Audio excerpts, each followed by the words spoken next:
Hi everyone, welcome to Type Talks. Today we have ESFPs live, and I'll let everyone introduce themselves. And so Sally, would you like to tell us a bit about you? Hello, I'm Sally. I'm an ESFP. I love MBTI and astrology. Yup. I live in the US and I'm coming live from the US, so yeah. Awesome, and Shane? Hi, I'm Shane. I am an ESFP who's driving and holding my phone up and drinking a coffee on my way home from work. I'm glad to be here. Yeah, it is so ESFP to be driving while in the panel. This is the signature. And Pete? My name is Pete Sarfati. I'm from New York originally, but I live in Miami, Florida now. I'm an economist by my day job. At night, I'm a professional musician, out, do performing. And my superpower is I can imitate voices. So, yeah, it's quite the superpower. And John? My name is John, ESFP, 8-wing-7. I don't know what I do anymore. I do a lot of things. Yes. I currently do Taekwondo. Summertime, I work like bodyguard work or private security style jobs. And I just opened a new studio, Taekwondo yoga fitness center. So all the things. Yeah. And it's a super stellar fitness center. And so first question for you ESFPs, what is the most ESFP thing you've done today? I'm doing it right now. I'm doing a YouTube video and driving at the same time.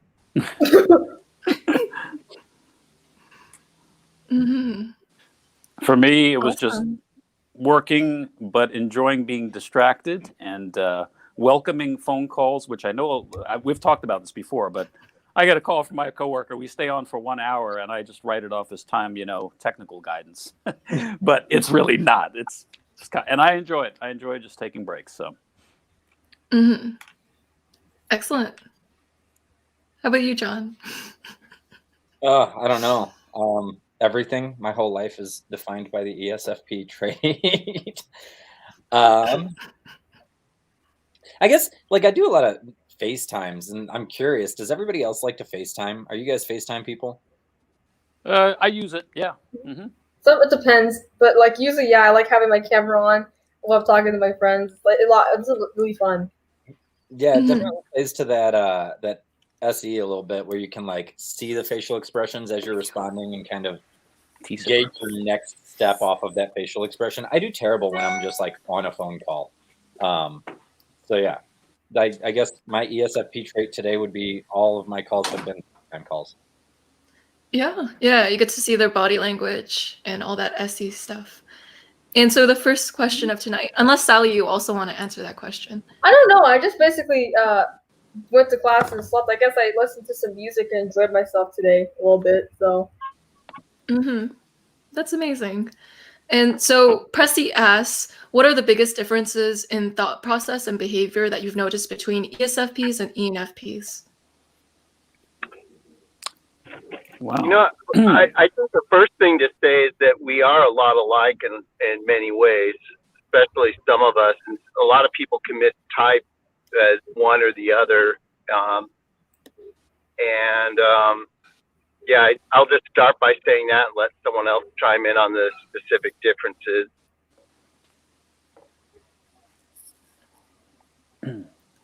So ESFPs. I don't know if anyone heard that, but what makes you a little different than ENFPs, in real life? Oh, I have a distinction that I've noticed between just Eddie Doms in general. They're fine keeping an idea as an idea. Whereas, at least just for me, I don't want to keep it as an idea. I want to go actually do the idea, or else don't even talk to me about it. Because we just talk for hours about this, not going to do it, really, But then they're but they think differently. They're I just like the concept of it, Yeah.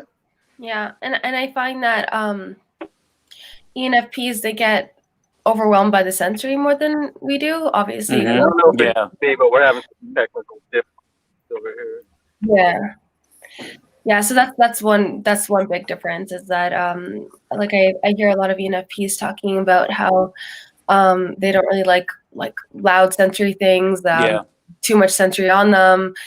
And I don't know, I don't relate to that. And also, I think with all of the sensors and all of the intuitives, it's the access for perception is pretty obvious as well to me. Like, so SE and NI is a coin in of itself, right? So it's like, I feel like people who have SE first, we still have NI, so we're always still trying to get to an NI point. So our guiding light is some kind of like NI.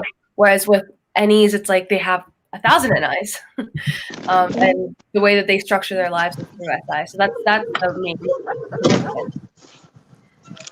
Yeah, that's a good distinction. Yeah.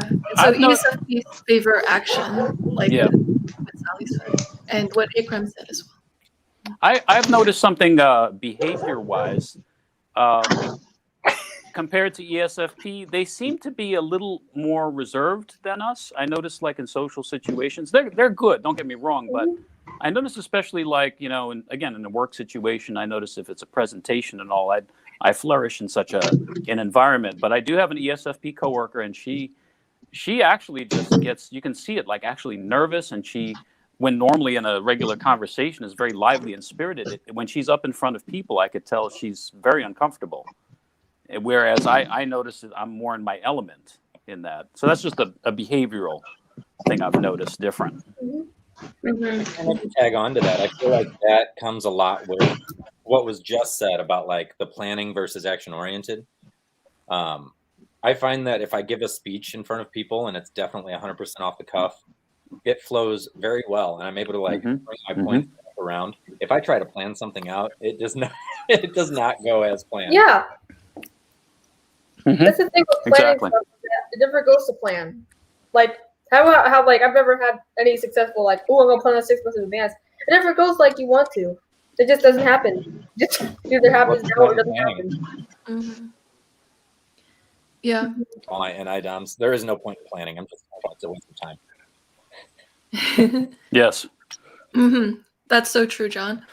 And so ENFP is a very common mistype for ESFPs. A lot of ESFPs, if they mistype, they tend to mistype in the ENFP direction. Yeah, so this is something good to keep in mind. And a distinction I see between ESFPs and ENFPs is that ENFPs, when they're acting beforehand, they need to do a lot of SI or NE generation of how it's going to go, or like what they need to SI like think about before it happens. So they're way more like overthinky. That's not a word, but ENFPs do overthink decisions, whereas ESFPs are more likely to act rather than to overthink as much as an ENFP would. Right. Yeah. I don't know if it's typical, but I do know 2 ENFPs. Like I said, one is my coworker, one's a good friend of mine. I don't know. They just tend to be very, I don't know, maybe judgmental of people. I like my coworker is always talking about bad things about the boss, bad things. In other words, like almost holding a grudge a little too quickly. I'm extremely easy when it comes to forgiving people. If they wrong me, I get over it quick. But I notice, I don't know if that's a common ENFP thing. They tend to hold on to it a little longer. I don't know if that's a trait of theirs or not, but that's what I've observed in these 2 people. Just to tag on again, I think that's exactly what we were saying here as far as like the planning and stuff goes though too. Yeah. When it's so action oriented, it is very hard to stay in a thought process that right. Like, so there is no really, unless it's a hard wrong, like a life altering wrong, there's really no holding a grudge that's going to maintain. You just have to get past it and keep moving. Exactly. It's possibly the difference between SI and SE too. It's like Yeah. SI is the past, and we're always trying to forget the past. Yeah. What's really interesting, like you said that ESFPs are typing as ENFPs typing as ENFPs. That was true for me. I just typed as ENFP for a long time because of the dumb stereotypes. And then when it's looking at my cognition, you gotta look at the stuff. Yeah. Dumb stereotypes. Very true. So on the topic of grudge holding, Do you guys forgive everyone? How does that work? What is your process for forgiving people? If I sense somebody does something to me in a very spiteful and mean way, like extremely intentional, yeah, I get mad, and I don't hold on to the grudge for long. But my process is I will just move on and keep my distance from that person rather than fight back necessarily. I just keep my distance from people like that. But most people, I notice, they get over it too, and they had a bad day, and I tend to pick up where I left off with them. Yeah, I either let it go or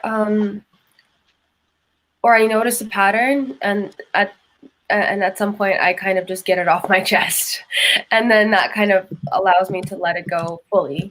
I don't know. I don't like letting things fester, because I think that's like a way for you to never forgive the person. Mm-hmm. So yeah, I guess I'm a little bit more conflict oriented in that way. Yeah. Because it's just really, like, well, let's argue, let's fight now, and so we can forget about this and be normal later. Yeah, really well said. And so I'm wondering, if ESFP forgive people easily, do they expect to be forgiven easily too? On the other end, like, do they expect other people to forgive them? Yeah, I just take it as a given, and when people don't, it really, maybe I'm just being naive. It does kind of shock me. How can you be that way? Mm-hmm. I think to myself. Yeah. Yeah. And it's. Mm-hmm. Oh, you can go, Ikraam. I was gonna say, I think it's because, I don't know, maybe this is a me thing, but I always think like, hey, like I come with pure intentions. I didn't mean to do anything wrong. My heart was pure. And usually when I make mistakes and when I've stepped on people's toes, it's because I've been kind of chaotic and like kind of, it's never through ill intent, but I obviously caused somebody harm because I've been, kind of a chaos monkey, whatever. So yeah, that's kind of why I expect forgiveness, because I'm like, I didn't mean anything by it, just forgive me. Yeah. We need chaos monkeys. They shake it up and keep things interesting. With my ESFP mom, I noticed that she expects me to forgive her easily. Yeah. Because she's like, I forgive you easily, right. So everyone should forgive me easily. Like, and she kind of is like, it's kind of like being a bad person if you keep a grudge for too long. But it might be an Asian parent thing as well. But she's an ESFP, so I thought maybe it's. Yeah, it feels bad to have a grudge, like really bad. I think that's why I don't have any, or like even just any bad feelings towards another person, because it feels like, okay, well now I'm stuck. Yeah, it's like another like stuck feeling thing of like, okay, I don't want to be in that. It sucked to be in that moment when it first happened. Now I'm continually in that moment when I could be moving on and having a better life. Yeah, so. ESFPs are masters at being like staying away from being stuck. So they things fast, they forgive easily, they stay in action. These are all opposite of being stuck. Yeah, very true. Very true. Yeah. And so the next question, have you ever wished you were an introvert? Yeah. I have. I don't know if anyone else wants to go. Well, I don't think I wish to be introvert per se, but a lot of people, like my mom especially, will be like, just be quiet in like these social situations. Like I think she wants me to be an introvert, but like, that's. For me, because my wife is an INFP, and I'm fascinated because she explains how like her mind is her playground. Like she can actually sit in a room and think and be entertained with her thoughts, and it was like she can be for hours just literally thinking or reading a book. I can't do that, and to be honest with you, I admire people who have like that inner focus, who can do that for long periods of time. You give me 5 to 10 minutes of that kind of space, and it's like, all right, I'm ready to get out of here. It's not a playground. My mind is not a playground. I like the outer world far more than my mind. Yeah. Yeah. How about you, Shane? I don't know. I mean, for me, I feel like I can just be whatever I want to be, and sometimes I do feel introverted. I mean, I felt introverted a couple moments ago before I started talking. So, like, I don't have a distinction between wishing something and being something. I just put my mind there. When I feel like being by myself, I retreat into my own space, Right. and otherwise I interact with the rest of the world just back and forth kind of seamlessly. Remind me, Mm-hmm. you're a 7, right, Shane? You know what? I've always fancied myself as a 3, but a couple of people close to me, I was trying to ask them about the Enneagram, and they're like, "No, dude, you're a 7 all the way." And I'm like, "No, I'm a 3." And they're like, "No, you're a 7." And I'm like, so now I'm like second guessing myself. Unlike my MBTI type, I'm pretty certain of that.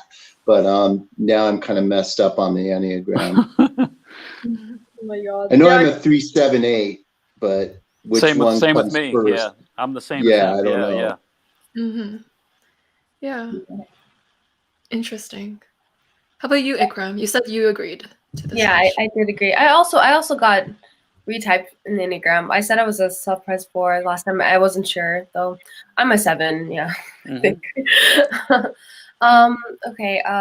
Yes, I do wish I was an introvert sometimes. I relate to what Shane is saying, in that I feel like I can be in my imagination and I can fall into that, and I could definitely read books for a long time. But the way I see my extroversion play out is that when I'm having a hard time, I feel like I have to reach out to other people to reconcile the hard time with myself. Like, I need someone else as a springboard to talk about the issue.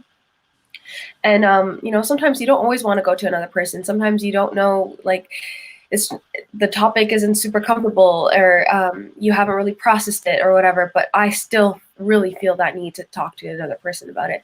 And I find my introvert friends, they're a lot better at just kind of locking themselves into a room and figuring out their shit on their own. And then, if they want to, if they so dying to, then they'll tell you. It doesn't feel like an option to me. I feel like I have to talk to someone else about it. Mm-hmm. Yeah, that's really well put, Ikraam. So a trait that a lot of extroverts talk about in general as a whole is they say this: I need to talk it through with someone. Yeah, It's either an extroverted function at work or an extroverted person. So those are some things, key signs to look out for. I would agree. Yeah, with it's a good sign. Like, a lot of times, if I'm overwhelmed with something, I want to just want to ramble to someone, or like a friend on like a microphone or something, like on a Discord call or something. Just be there. Yeah. Paul, I think it's ESTPs. It's neither of us. I agree with that. The MBTI has dined the ESTPs as the sexiest type. Ikraam, you're gorgeous. Like, you're gorgeous. Thanks, guys. I think I'm going to argue with that. I think ESFP, just because of, and this is taking it like objective. I'm not just being like, oh no, we're sexy. Like, objectively, I feel like ESFPs as a whole are so self-aware. So self-aware during anything physical, self-aware during even like growth points of personality. And so that self-awareness to me is very attractive. Like, if you're able to articulate what you're actually growing through, what you're dealing with, what you're feeling, even if it's like physical feelings, and like point to better pleasure sensor spots or whatever, like that's pretty sexy. Like,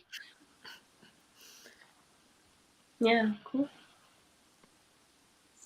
Hard. I think the SE DOMs, like that's at least from the Facebook pages that I'm like whatever active on, that is the one thing that always comes up, is the SE DOMs are the ones that come or that are mentioned in these conversations. You know what's interesting? I've actually read the opposite. I've actually read that there's a few, if you look online, there's a few sites which give these polls about sexiest types or whatever. It's those quiet, strong types, like an INTJ I actually saw, an ENFP. Those were like, an ESFP. We were kind of toward the bottom, and I was surprised by that. Maybe it's this stereotype that we're superficial. I don't know, but we're not, guys, right? We're not. No, we're super deep. Yeah, I agree. I'm super deep. I think that people sometimes mistake intriguing for sexy, because INTJs are intriguing. They're interesting, and it draws you in because you want to get to know them. The ESFPs are sexy.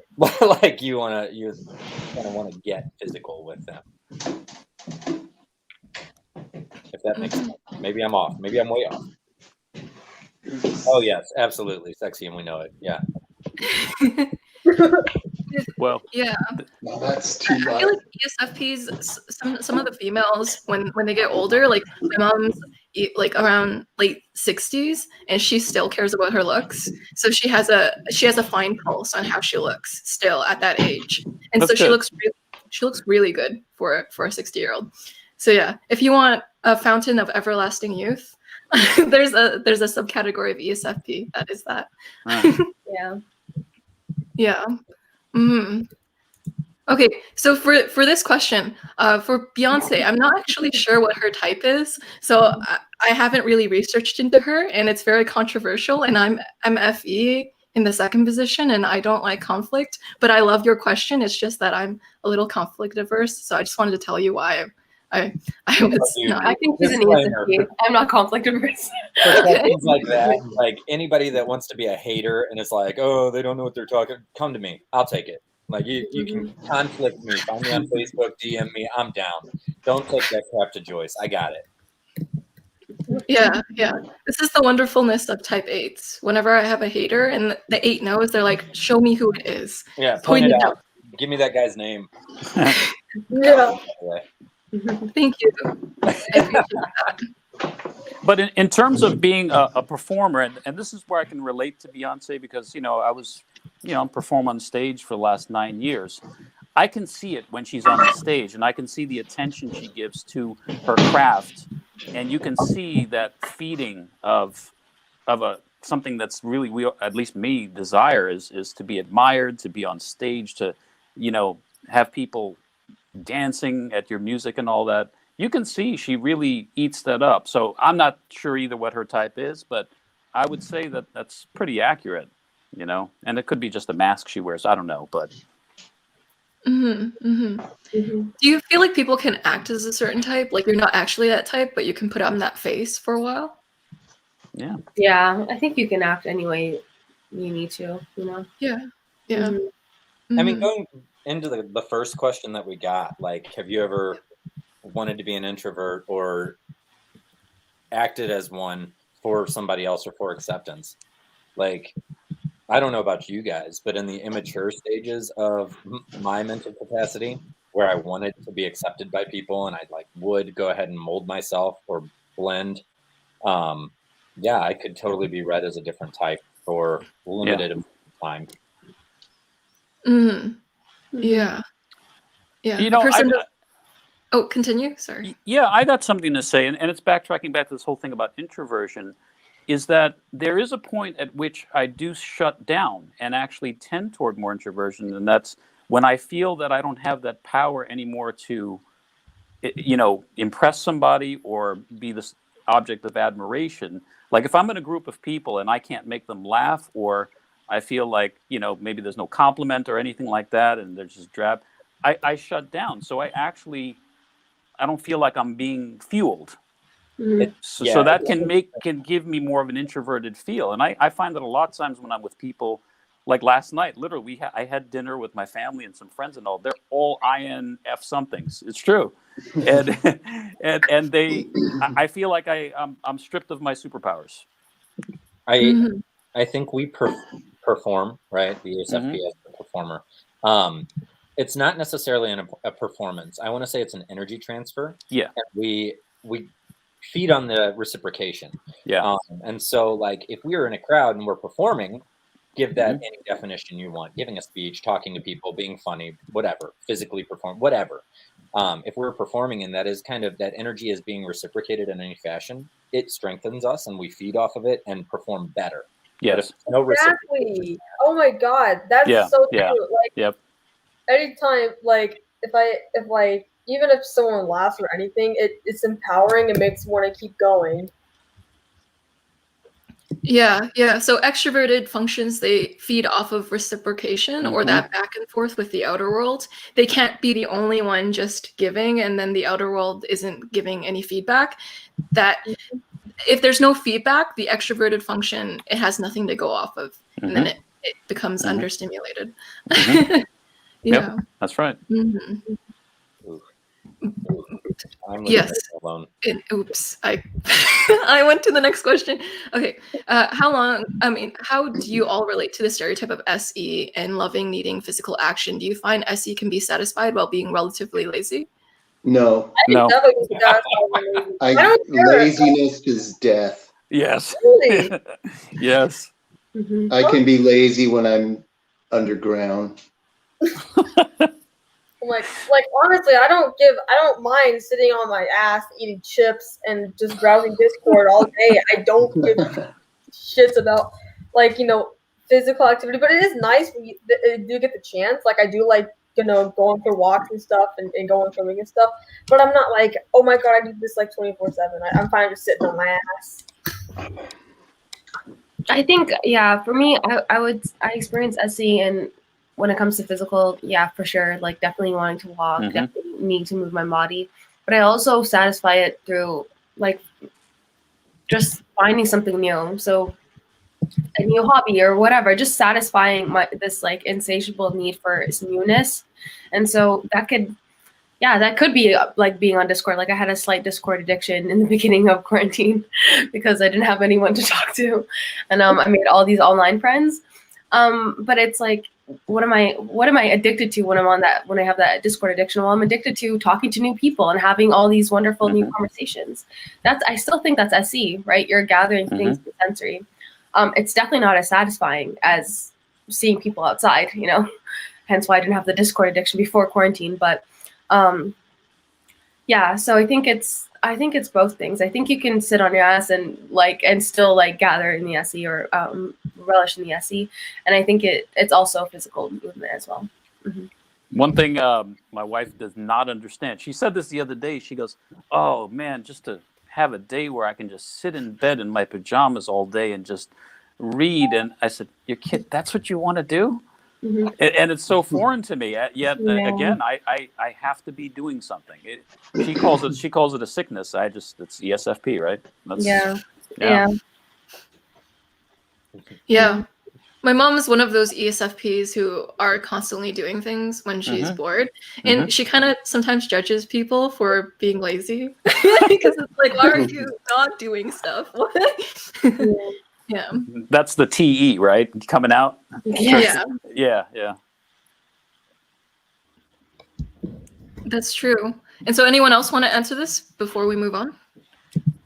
I would just like to make a connection between lazy and impatience. We were talking before we went live about the feeling of impatience, and to me, like lazy drivers in front of me or people in line talking while I want to hurry up and get out of the store, that drives me crazy. And I think it's somehow linked to that anti-laziness feeling. Like I just want to get it moving, let's go, let's do what we're supposed to do and get out, and people who go slow, that's one of my biggest pet peeves. Yes. Mm-hmm.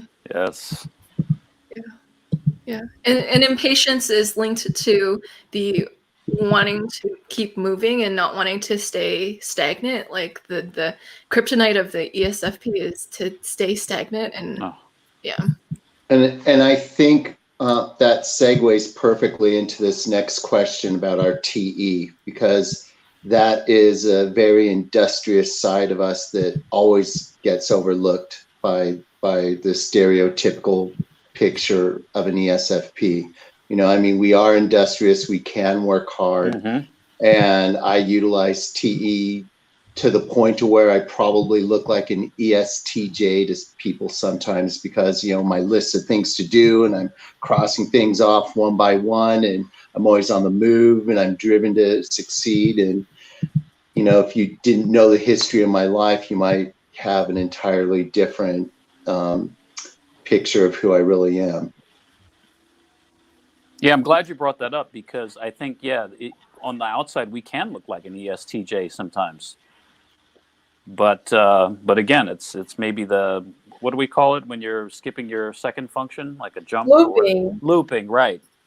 Yeah, I get into that loop a lot. Mm. Yeah, jumping or looping depending on which theory you're talking about. Yeah, with ESFPs, they can also get confused with ENTJs because of that. So because they can be so TE sometimes, they can seem like ESTJs or ENTJs if you're just looking at them and you're like, wow, they're really doing stuff. Yeah. And see, the main distinction between the two types, though, is the ESFP is self-driven and self disciplined, whereas ENTJs exert that over other people. You know, they're self-driven, but then they want to control how other people are too. I would extend that to ESTJs as well. They like to delegate things and tell other people what to do. Right. I think we're more independent in the sense we can work just as hard, but live and let live. You know, if you want to be lazy over there, that's fine. Just don't get in my way. Yeah, I don't want to well tell people put. what to do. Never what I want to do. Yeah, very true. Yeah, the TE, I use it in every day in that, to me, if there's a problem, like there's some fire I need to put out or something, I have to do it now. A lot of times people will say, well, that can wait till tomorrow. I mean, why do you have to do that now? It drives me insane. That's actually a stressor for me. If I can't solve a problem right now, I say, no, why do we have tomorrow? You can do it today. Let's do it today. Yeah. When that is so true. When my ESFP mom gives me an action item, she wants me to do it right at that moment. You cannot delay 5 minutes from now. You have to do it right now. Because I feel like she feels like she might forget if she doesn't make me do it right now. So she's like, do it right now. And I'm like, Mom, can't I just plan this into another time? And she's like, now. So I think that's a difference between the ENTJ and the ESFP. The ESFP might have a more immediacy with the action items they tell you to do, whereas the ENTJ will have more of a, they'll give you a longer stretch action items where you don't have to do it as immediately. Yeah. And you know what, to link that back to the very first question about differentiating us from ENFPs, that is a source of potential conflict. Like sometimes, you know, if I'm with an ENFP, is probably maybe one of my favorite types, you know, but I have a task to get done and they start going to the side here. Oh yeah, look at this other thing. It's like, no, dude, stay focused, stay on point. Let's get this thing done. Then we could talk about this other side thing you're talking about. You know, let's get the job done first. Because the ENFP, if you don't keep them grounded, man, they're just going to That's true. all the way up. And, you know, that's a good way if you're trying to figure out which type you are, you know, how in the moment do you stay in terms of getting tasks done? Like we'll laugh and have fun, but we're underneath it all staying focused. They will go on a side thing and then end up following that trail more than the original tasks they started on. Yeah. And a lot of my ENFP friends, they have existential crises after, like when they get a job. When we're walking home from their job, they'll go like, you know, Joyce, I don't know if this fits in with my larger purpose. And then they'll go into this really long existential spiel about whether or not this fits into their, like, I noticed with any FI, both INFPs and ENFPs have this, where when they're in a job that really doesn't like fit them, they're extra sensitive to it. And they talk, there's a very obvious speech pattern. You'll hear NFPs talking about this as, I'm not doing it justice, but I'm just telling you guys in case you guys want to know something I've noticed. Yeah. And I wonder about that because ENFPs have TE in the same place as us, but I just don't see it in them the same way I see it utilized in our stack. And to your point, Joyce, I do see the emotional roller coaster with greater ups and downs than I see it in our type. You know, my ENFP friends just go way up and then way down, and you know, if you're with them, you're going to be on a ride. That's for sure. Yeah, because this is what happens with ENFPs. Because of the extroverted intuition, they can have one thought that's extremely positive, and then they'll be feeling extremely positive, and then another thought completely negative can enter their mind, and then they can go to that completely negative place in 1 second. Interesting. I've seen this happen with my ENFP friends. Yeah, but actually, I noticed that too with my ENFP friend. Like, she'll go on like these topics. It'll be like, from here to here in terms of like a contrast. Cool. And so how do you use your TE in day-to-day life? And do you think it gets downplayed or ignored by ESFP stereotypes? I gotta ask, hold on. So Peter, the first time we were in a panel together, you said that you noticed a lot of TE in me. Yeah. So I'm curious as to if that made you think that I might be mistyped or if it's just something that was developed. What was your initial thought? My initial thought was, yeah, that you might have been an ESTP. That was my thought, especially since you're like what you're involved. You're in the martial arts. That's definitely very SE. I would definitely think of that as it's very physical. But and it was just putting pieces together because you were Enneagram 8, wing 7. And from what I've been just researching, 8 wing 7 typically is like an ESTP. That was just, yeah. You know what? Sorry, but Peter, on your point, I watched an interview with Joyce, and Tyler was on there. It was you two guys, and even though he's ESTP and you're ESFP, you both seemed very similar. It was maybe because you had the same Enneagram going on, but I watched that from start to finish, and it's like someone watching it casually would very much think you guys, whatever type you are, you're probably the same one, you know? Without the cigarette. Yeah, so that was I was still trying to process all of that. I think the difference is you had more of a heartfelt place when you went down to Texas, I guess, and helped the hurricane victims and stuff. And Tyler wasn't as much into that. And I was like, okay, there's the ESFP versus the ESTP. But besides that, you guys were like this, like really almost the same. Well, John, I always thought you were ESFP, if that means anything. And the reason why is, okay, during your video with Taylor, the thing that you didn't relate to that he had is that you related to the type 2 in the Enneagram, and he was vehemently against it. And in the sense that what Taylor compared it to was FI. So Taylor saw your FI when you answered that you feel like there's a part of you that's type 2, like when you integrate to 2. Because you have this really, really, really soft spot. And like with FI in the auxiliary position, what happens is when they have a soft spot for you, they have a soft spot for you, and it very rarely changes, and they're aware that that's there. Whereas ESTPs, when I hear them talk, they talk about like they're not that in touch with their emotion, and when they are, it's like a generic sense of it. But I have a feeling, John, when you like your FI core is not like emotionally generic in any way. Well, yeah. I don't know if that makes sense. And John, I would agree with that John, too.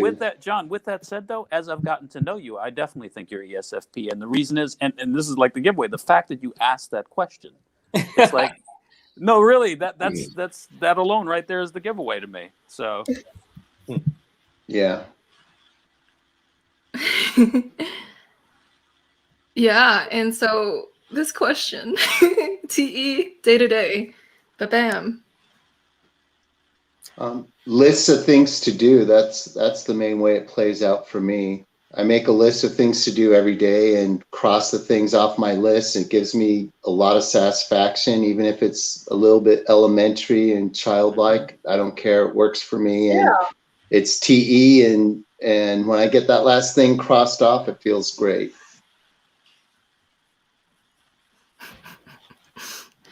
Mm-hmm. That is true. That's true. Anyone else want to talk about their experience with TE? Oh, I can. Because for me, what I use, I don't know if it's TE or not, but I sort of like it. Lot of satisfaction out of sometimes getting my like camera roll and organizing it into albums, or like getting my desk organized and stuff. That's sometimes satisfying. I don't know though. It's just some random thing. I think I really go ahead. I haven't heard from Ikraam at all today, so let's go ahead. No, I was just gonna say, I think the thing we were talking about earlier about how we want to keep moving, I think that's SE, but I think it's also TE, like playing together. It's like, yes, I want to be action oriented because of the SE, but also I want to accomplish something and I want it to be like fast. Because PE is a little bit, it's, I don't know, the function that's about productivity, I think mostly. So it's like, okay, I want to get something done fast and I want to get it done systematically. So I think that's something that I see day to day where like that hurriedness is probably TE as well. Yeah. And then I also think that I guess the difference, the obvious difference would be comparing the ISFPs with the ESFPs. And I think the ESFPs are a little bit more like sassy or like a little bit more like have an edge to them. And I think it's that's TE. And Yeah, that is very true, Ikraam. And notice how John, like whenever someone doesn't talk for a while, John will say, "Oh, this person hasn't talked for a while. Do you have anything to say?" That is heavily associated with type 8. So you know if someone is an EFP type 8, because I know ENFP type 8s do this as well, where if they notice someone who is not talking for a while, they'll want to kind of stand up or help that person because they're kind of standing up for the underdog or someone who hasn't got interesting. Yeah. It's a lot of SE there too. I've seen her lean forward like twice where she was going to say something, but then somebody else spoke. And then I was like, oh, she has something to say. Let's hear it. Like, I didn't even notice that. But going back just a second there, like TE for me, I think shows up in exactly what it's called, like extroverted thinking, right? So like the comment that you just passed by where it was like ESFPs are very straightforward and ENFPs have a lot of shiny words. That's because it's literally like thought to mouth. Like it just comes out. Mm-hmm. And I experience that a lot. And sometimes I get frustrated because I'll have like thought of emotion because I've been on a journey of figuring out where emotions come from and what they are. But I'll have the thought of emotion and literally have almost a conversation in front of people. Mm-hmm. And they get very confused by it. Yeah, that's interesting. I've also heard ENFPs say that they have thought to mouth.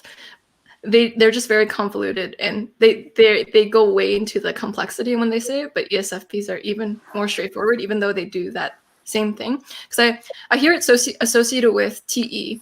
So when you have TE higher up, what happens? And you're an extrovert.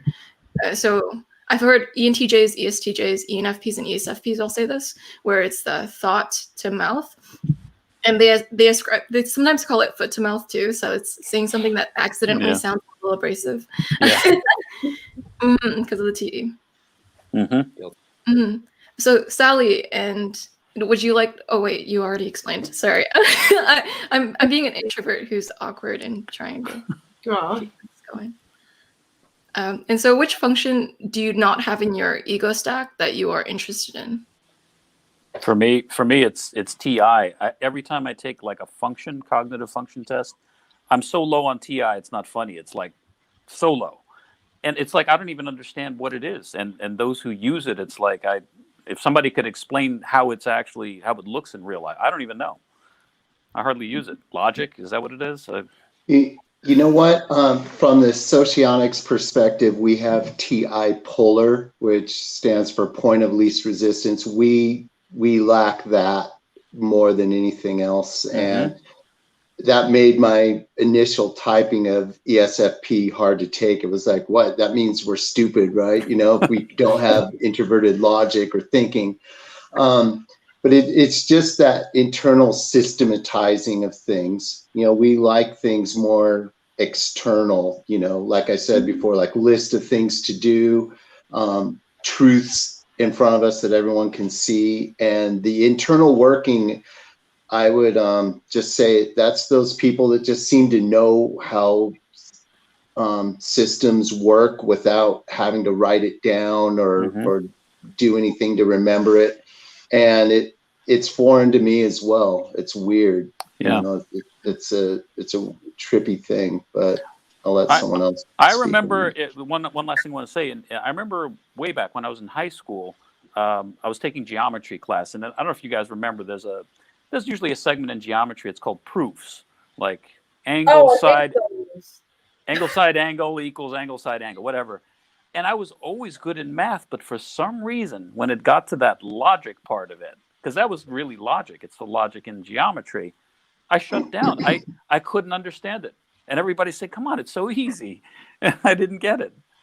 Yeah, I got other it's things. just a triangle. Like, this is a triangle. Why do I have to prove it to you?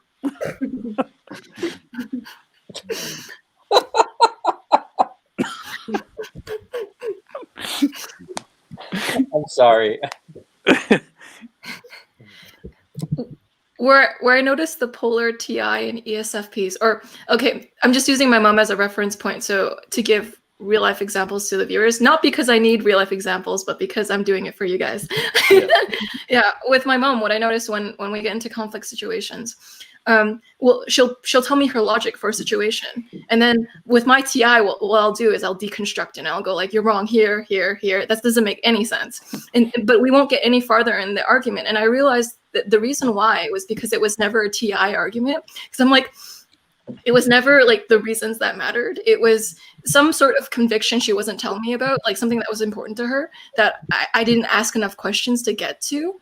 And so we never got farther in that argument because we got stuck at the FI, because I didn't even know it was FI because it sounded like TE, because she would just give me the TE, but she would never give me her FI. And that's an example of polar TI in my case, because I realized that I don't notice the TI in the argument. That's I would also add something that contributes to that notion is specificity compared to universal or absolute truths. So I think TI people go by principles, rules of logic, whereas ESFPs make judgments on a more contextual or specific basis, like is murder wrong? Well, it depends. It depends if you're defending yourself. It depends on which time period you're in. It depends if someone's going to kill someone close to you, whereas the TI person thinks more in absolute terms by rules and measures internally. I think we don't like being bound to principles. Something can be right or wrong. Anything can be right or wrong depending on the context or the specific example you're talking about. And I think people on the outside see that as just being contradictory and illogical. And sometimes it is, but sometimes it's not. It depends on the situation. Like every time. Like I can't say a general statement without there being some exception somewhere. So because of different circumstances. So like an everyday life example, that would be, say you're an ESFP boss and two employees get caught stealing, and one you fire and the other you don't. And someone would say, hey, look at that. That's inconsistent logic. You fired the one guy and let the other guy go. They both did basically the same thing. You'd say, no, the one guy did it this way. The other guy did it that way. There's reasons why I let the one go and the other stay. But more often than not, people will look at it and just say, yeah, this person's illogical. They don't behave appropriately, following the rules of logic. But we have our own logic. It just works differently. True. I find that when I'm talking to people who are more of a TI bent, they pick apart things I say a lot more than others do. Where like I can just say something and have like there's like an intuitive meaning behind it, and I'm hoping people get what I'm saying and read between the lines. But I could be wrong in my analysis of this. But I notice TI people say, "What do you mean by that word?" Like they'll listen so carefully to a word that I chose, which may be more imprecise, whereas maybe a more intuitive person would understand where I'm coming from. They pick it apart, and that drives me insane when people do that. And God, I know, right? Yeah. You know what I mean? But then, right. I need you to define this. What do you mean by this? And like, why do we have to make it that complicated? It's not complicated. Yeah.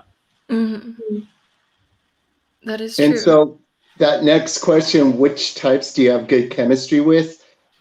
A lot of times not the strong TI types. Just ask my professors in college. Yeah. It's like they're alien to me, and I was to them.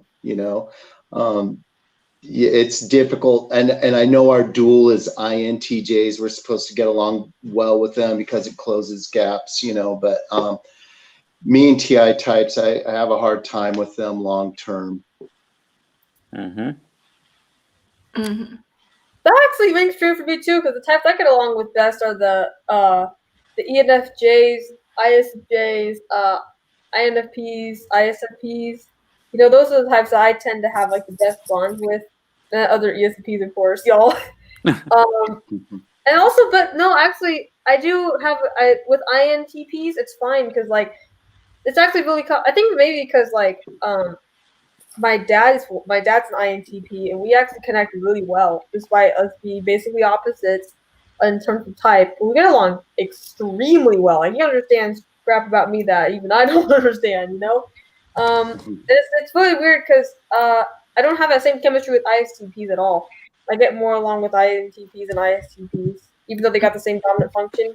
I don't know, something about ISTPs and I don't click at all. Yeah. I think ENFPs, you get me in a room with an ENFP, it's going to be really fun. I find them to be the most fun to be around. Yeah. But in terms of like depth and all, like you can't really beat an INFJ. The conversations I have with an INFJ are so fascinating. I find them probably the most fascinating. And INFP too, because they're very much in touch with FI. So you can have a really deep conversation with them. But I wouldn't want them, you know, doing karaoke. So the ENFP and me and karaoke would do well. So. True. How about you, John?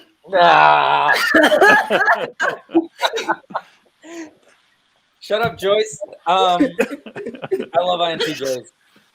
I do. I love the polar opposite. I adore NI, and like the question that was like, what is outside of your stack that you wish you could develop? I didn't really have an answer there, but I like inside of the stack, NI in that 3-year-old underdeveloped like blind spot kind of role has been part of my work for the last 2 years to try to develop. So I don't know. INTJs make me get into that space and help me like navigate it, and I love to like I pick it apart. So yeah. And that segues. Oh, Ikraam, you can go. I had an answer for the last one. Yeah. I think to harken back to what we were talking about earlier with the TI and FE, I was going to answer FE for the function that I don't have in my stack, like being like the most intriguing, I guess. I think I get along pretty well with people on the TI FE axis. Like I at least have a good chemistry with them. And I think because part of that is like when you have chemistry with somebody, it's something is interesting about that interaction, right? So sometimes it's bad in terms of there's like friction there. Like I'm not understanding where you're coming from, especially with the extroverted feeling, where it's just like, okay, all the things that I think are private and sacred, you think is just open out for public. Like, what is happening here?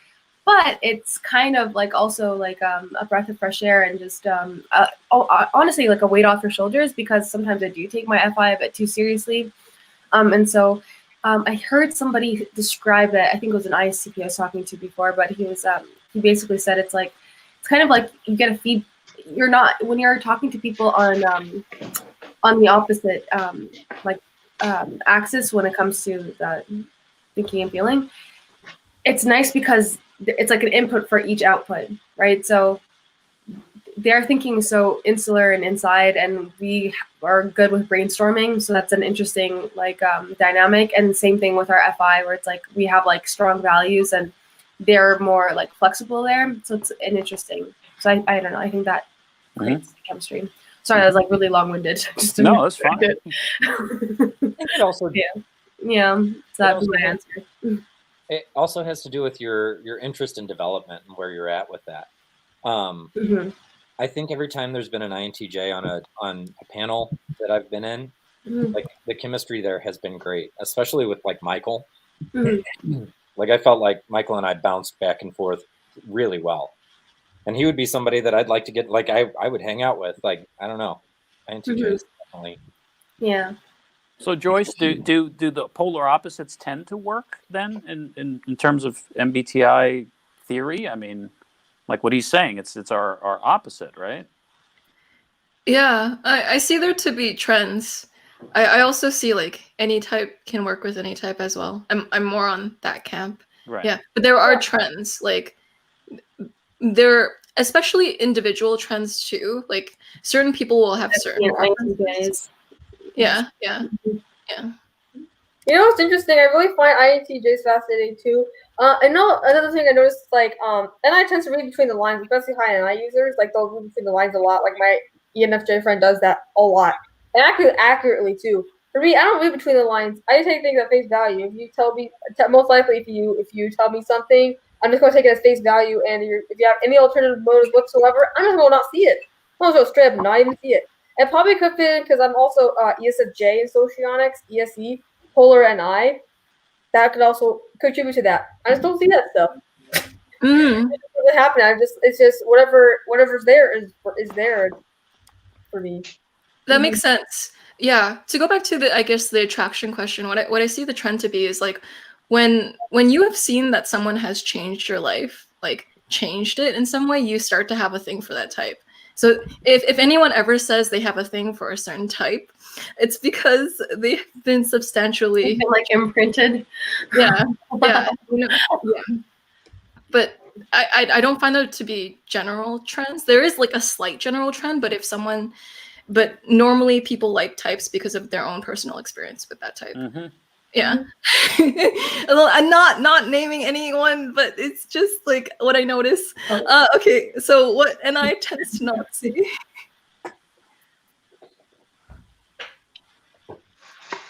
So they're talking about and I tends not to see. Okay. Like our weakest function, right? They want to know what. Or I think they're asking what NI users tend not to see. I think. I would say, I guess the SE. It's like sometimes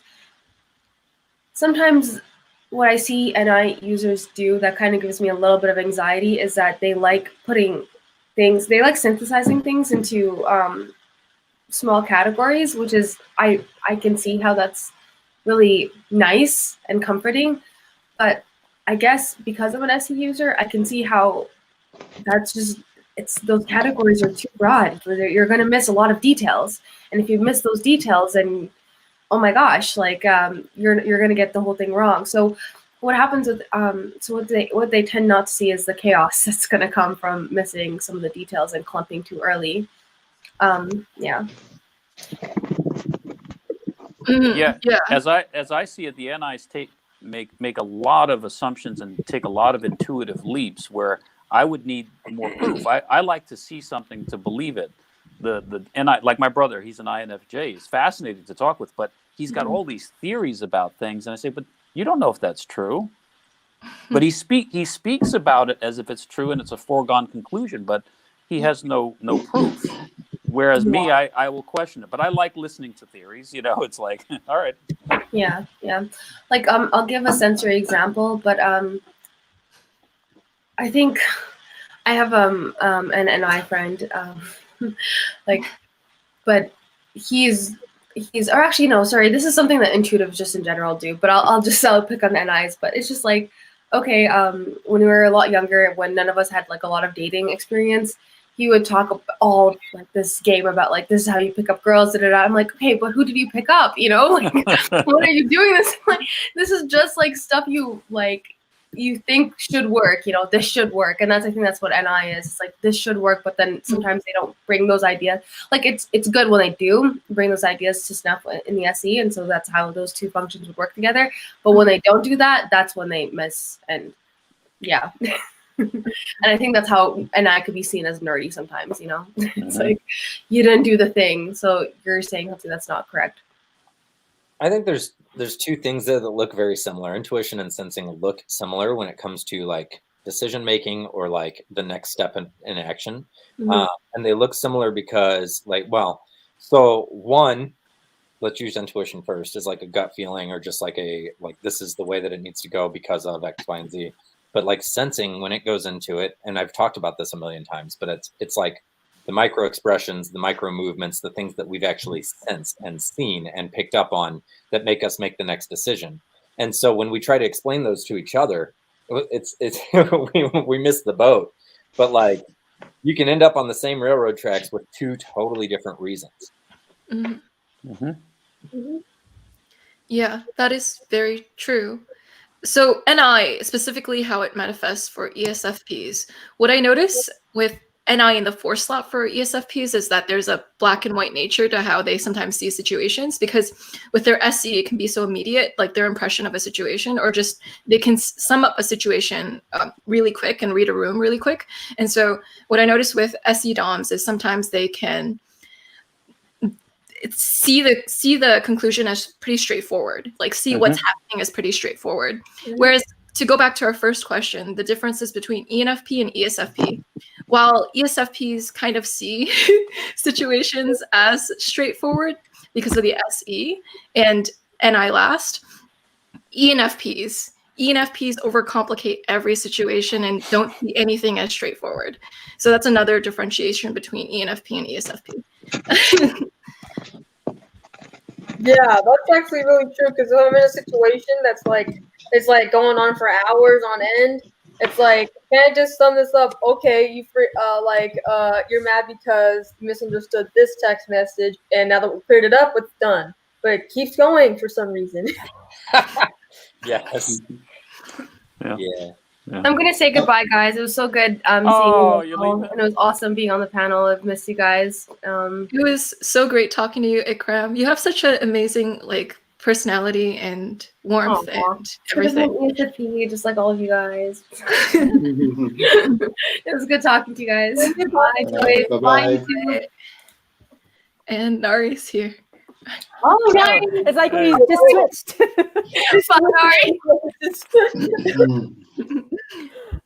Hey, Ikraam. Hi, guys. Hey. Hi. Sorry. Hi. We're Sorry. on this. Yeah. I was we're on still in this- the thought process, but we can. Hi. So we're talking about hobbies. Yeah. Did everybody else go? And it's just me? Were we No one talking went. about hobbies? No, we were talking about the difference in NI and SE. Oh yeah, I have one thing to say about that. The NIS. The other thing about my ENFJ friend, she actually she just her inferior TI, I think she uses NI instead of her. I don't know how to explain it, but she struggles with logical reasoning when she doesn't have a hunch for it. It's very interesting. But it's like, do you ever get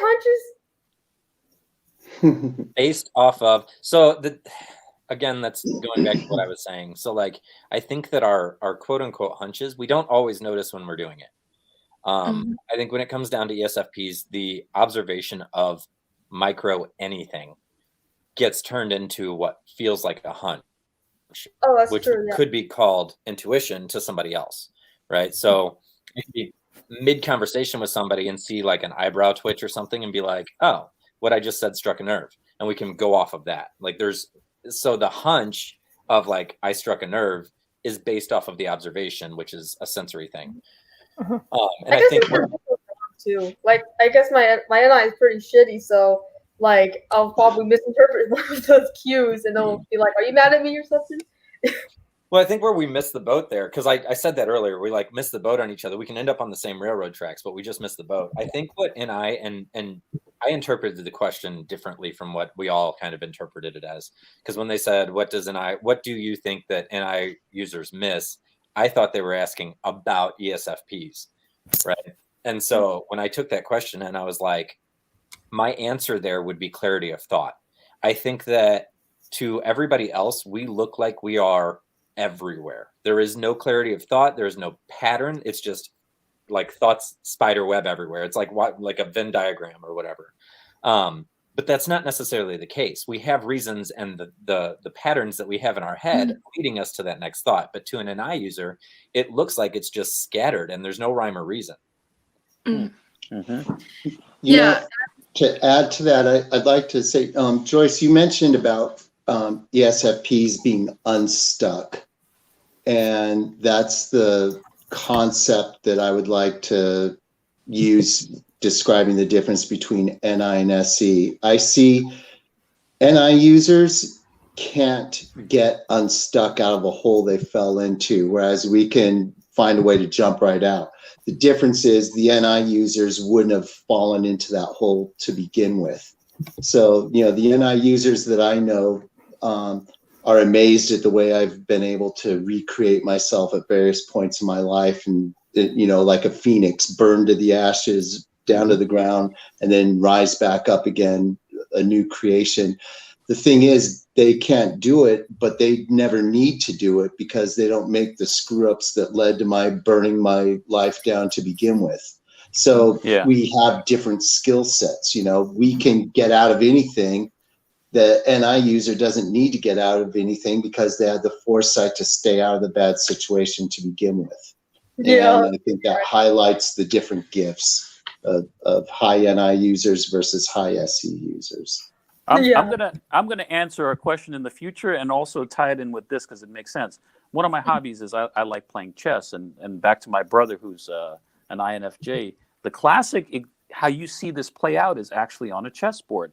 I'm an extremely aggressive player. I just move my pieces. I'm attacking already by the fifth move, and he's a counter player. He never takes the action to me. He never makes an aggressive move. Everything is in response to me. And I will sometimes win because of my boldness and daringness, but if I slip up, he's right there on me, and then he will take advantage of it. And that's how I see it out in life: is that they'll stall on making a decision and all, but in the end, it will be a good decision and it'll be well thought out. Whereas I'm just kamikaze style, just Yeah. Where I see NI playing out for me is when I'm interacting with people, and it gets to what you were saying, John, where it's sort of, you can kind of read just a micro expression and know where that's coming from. So for me, like I'm in HR, so I'm always reading people's expressions. So I can kind of see, okay, here's where what I'm telling them is hitting.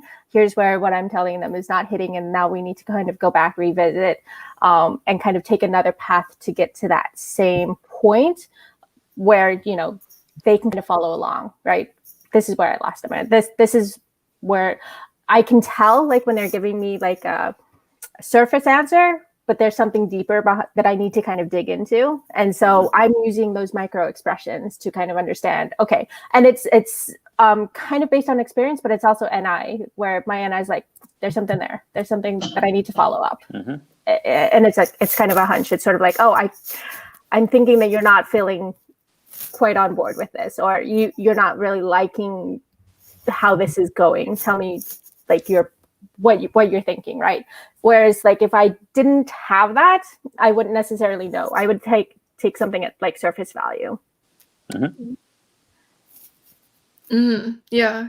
And I would say, oh, sorry. Oh, continue. I was going to say, getting back to, I think another previous question that I missed is something that like NI users might miss. I think that they do miss like all of the awareness of what's around. So I'll point something out to like an INTJ friend of like, oh, and there's this going on. And they're like, wait, what? I didn't even see that. I was like, how could you not see it? It's right there. It's like 6 feet away. Yeah. Like, how could you not? But it's something that's not important to them. It's not. Right. Yeah. Yeah. Very well put, Nari. And so I want to go back to a point Pete said about chess. So you a lot of people can have the same hobbies. So a lot of people can have the hobby of chess. To figure out someone's type, you have to figure out where that comes from. So what Pete said is when he comes up with his strategy, it's like on the spot coming up with his strategy in the moment. And that's what kind of makes an EP and an EP sometimes. So it's always look for the why. Don't just look for the surface hobby, because anyone can do that hobby. Yeah. And how about Shane? What are your hobbies? Well, it depends on what point of my life where are we talking about. Right now, my hobby's just working out. I have a different workout every day of the week, and one day a week it's exercise, another day it's weights, another day it's what I call a military march, where I have weights on my ankles and my arms and I walk around the block up a hill. You know, another time it's jump rope, you know, another time it's swimming. So that's pretty cool.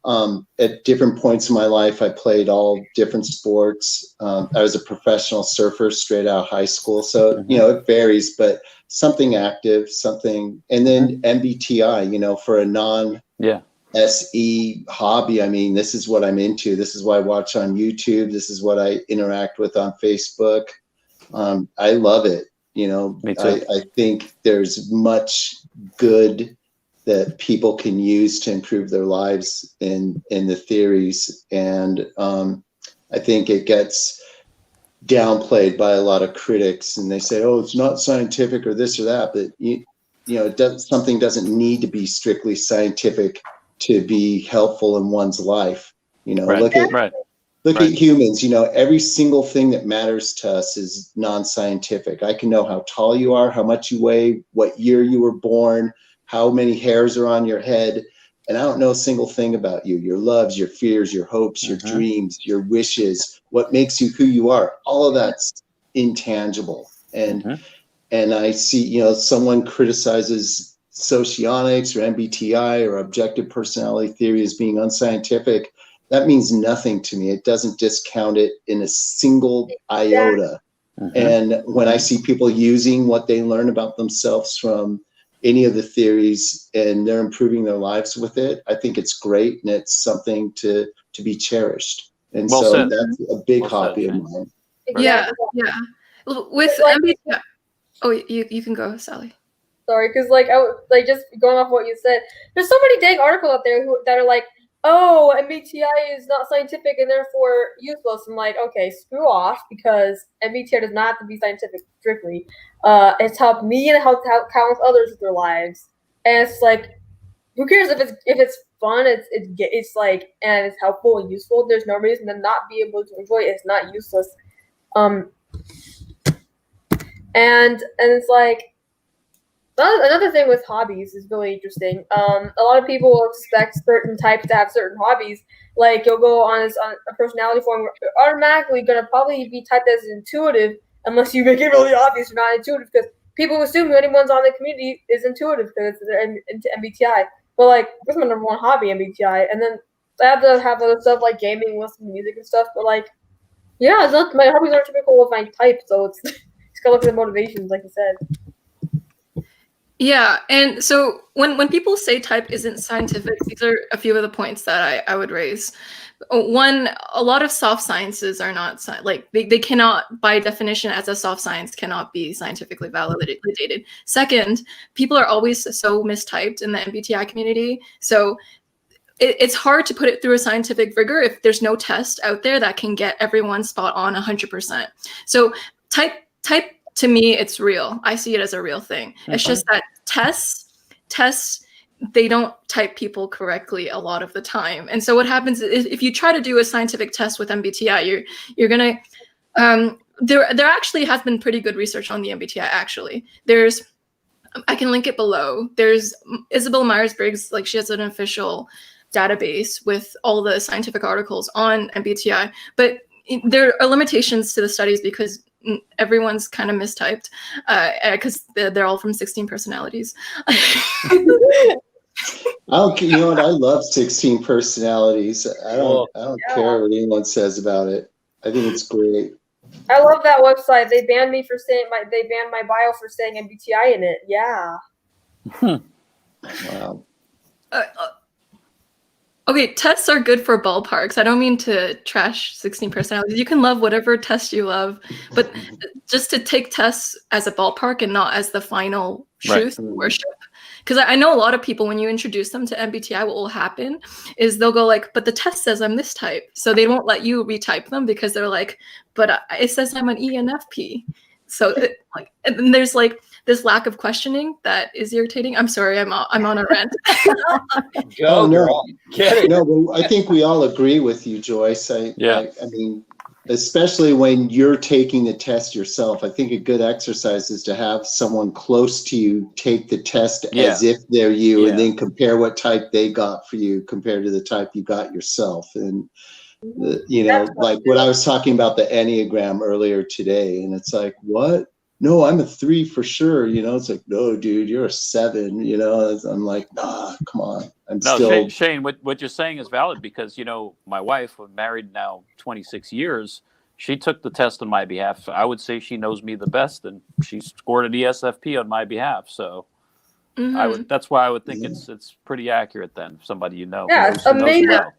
It's an amazing feeling to get the opinions of other people. I had my mom take the test for me too, got ESFP. So that's a good way to sort of confirm it, Yeah, that is a really good tip. So if you want to figure out your type, get a close person who knows you really well to take the test for you as well to see what they get, because they're going to have an unbiased view of who you are, or more unbiased than you. It's what they do. They have a term for it, but I forgot what it was called. Yeah. So John, you look like you're thinking. I think as far as thank you. I think as far as MBTI goes, that makes sense. Enneagram, however, I think is hard to take for somebody else, because somebody may be able to map what you would do in a situation, but they don't know your motivation as to why. And Enneagram is all based on motivation. I've been typed as everything in the Enneagram. Well, that means that you've transcended. Congratulations, Joyce. Yeah, you transcended the type, all of them.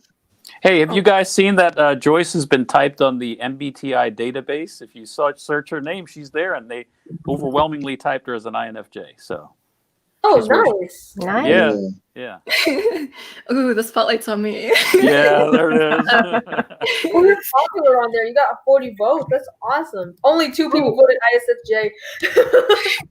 I think there should be a trademark for INFJs. So, I mean, if I was an INFJ, it would irritate me to no end knowing all the fake INFJs out there. I mean, it's the rarest type, but it's the most populous type on Facebook. There's billions of INFJs, right? Everyone's an INFJ, and really hardly anyone is. I mean, Joyce is an example of a real one, but it irritates me even though I'm not one. But if I was one, it would really annoy me, but whatever.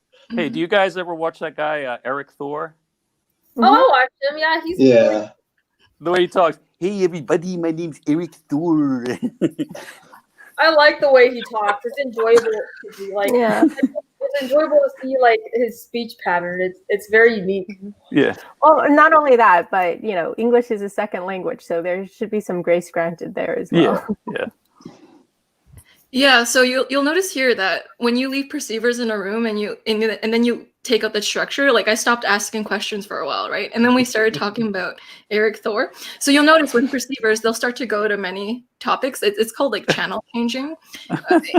So Pete just did it. He completely changed up the topic. So I'm gonna change it back. What is your? Oh, yeah, there's a question down there about introverted feeling. Well, if we're getting back to the questions, for me, this has actually been a trial. I'm far too emotional, I think, in things and this is something that comes up with ESFPs I see as a trend, is that we're very defensive when somebody brings up something. We'll take it personally, and it takes us a time to let those emotions fade out before we can kind of address the problem rationally. So if I'm in a fight with somebody, it's sort of, I'm hearing what they're saying, but it's not getting through. I have to take a step back and go away and really kind of think about the situation before I'm like, okay, yeah, they've got a valid point there. So in that way, if I really kind of becomes an obstacle in dealing with situations, people need to, unfortunately, with me, broach a subject in a way that doesn't seem like it's an attack. And it's sort of and even if they come at it the most neutral way possible, sometimes I can still take it as an attack, and it'll trigger me, and it'll be I have to walk away. I get up here, and then I'm okay, now I have to cool down. On the plus side, I cool down really fast. Yeah. And then I let it go. But yeah, in the moment, heightened emotions, it's hard to get through to me with logic. The question was talking about how FI has changed over time. And I clearly remember when I was younger, in college, I went to a school where I don't know if you guys had the Greek system, fraternities and sororities. In my college, it was huge. And my FI couldn't get past that, because to me, it was so fake and phony. And even though I wanted to be part of a social scene desperately, in terms of my internal, it was all about drinking. It was all about getting wasted. They'd come to class the next day wearing baseball hats and sunglasses because they were so drunk and wasted. That went so against my values that I wound up being so, entrenched in my FI during my college years that I really didn't have like this, as you would call it, this party animal kind of, life as you would think an ESFP would have.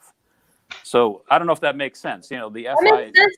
That relates to that like directly, because I was actually looking into like colleges and sororities because I'm like, oh, I want to get into like a social scene, like you said. Yeah. And then I read about it, and it's all like you have to like. I read about the process. It's all like social norms. Yep. It's all like you have to dress a certain way. I hated that. I hated that with a burning passion. Like I'm gonna be in college. I want to be myself. I want to find people who are like me. I want to have fun. I'm not gonna conform. That's disgusting to me. And why would I sign up for something like that? It's exactly. Yeah. Same experiences. And it's that stereotype, right? Because you would think the ESFP is like Animal House, and they're going to be partying all the time. It's really not that accurate at all, because if you have a strong moral compass inside, or you're very principled, then it's not all about fun. It's got to be fun in the right context, and it has to align with your values. Right. That is true. How about John or Shane? I would just say that my experiences echo what we've already heard here. I've kind of always marched to the sound of my own drummer, not to the point of being overly weird, but yeah, probably a little bit weird to a lot of people. Like I try to use a shadow FE to sort of not go too far off the mainstream, but I'll push the boundaries and do my own thing. And if that goes along with what everyone else likes, that's great. But if it doesn't, I'm not going to change. Like I'm going to wear purple to work, whether it's, appropriate or not, like I'm going to do what I want to do and what I like and what makes me feel good ultimately. And when that coincides with the general opinion, that's great. It's wonderful for everyone. When it doesn't, that's fine, because I'm doing it my way, and that's that. Totally, that's exactly how I feel too. Like I'm gonna like what I like, and if society likes it, that's a bonus, but it's not required. If they can straight up hate it, and I'll still be out there doing it. Like with for example, Pokemon Go. Everyone's like Pokemon Go. In 2016, they're like Pokemon Go is the best thing ever, and they switch up so fast. And then like Pokemon Go cringe. I'm like, okay, well I'm just gonna like this anyway. I don't care what y'all think. You're just going everywhere, going with the crowd. But it's like, what's the point? Just like it if you like it. If you don't, you don't. Yeah. So from your perspective, how well? What do you do well that NTs need to improve? Teach us. I can tell you here, because at work I've trained 2 INTJs. They're very smart, extremely sharp. They can learn things really quickly, and that's a wonderful thing about them. But in terms of like interpersonal skills, and in my job, it's an absolute necessity, because we deal with the businesses. We have to do interviews and things like that, and I find that they're really lacking on social skills and being able to read expressions, to be able to notice things. Like I think it was brought up earlier, right? Reading a room, being able to, like you were saying about being in HR, right? And how this comes in handy. I noticed that INTJs don't really have that skill. And I don't know if it's something you can learn necessarily, because I see the question there they need to improve on. Maybe you guys can think. I don't know how you can actually improve. Is it just something you're born with? As an ESFP, I just felt it just comes naturally to me.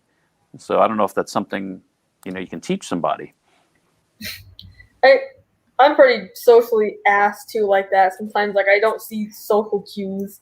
Like my parents would make it like that's it's like they would criticize me a lot for it. It's actually kind of funny thing that the ESFPs are good at that I'm not good at.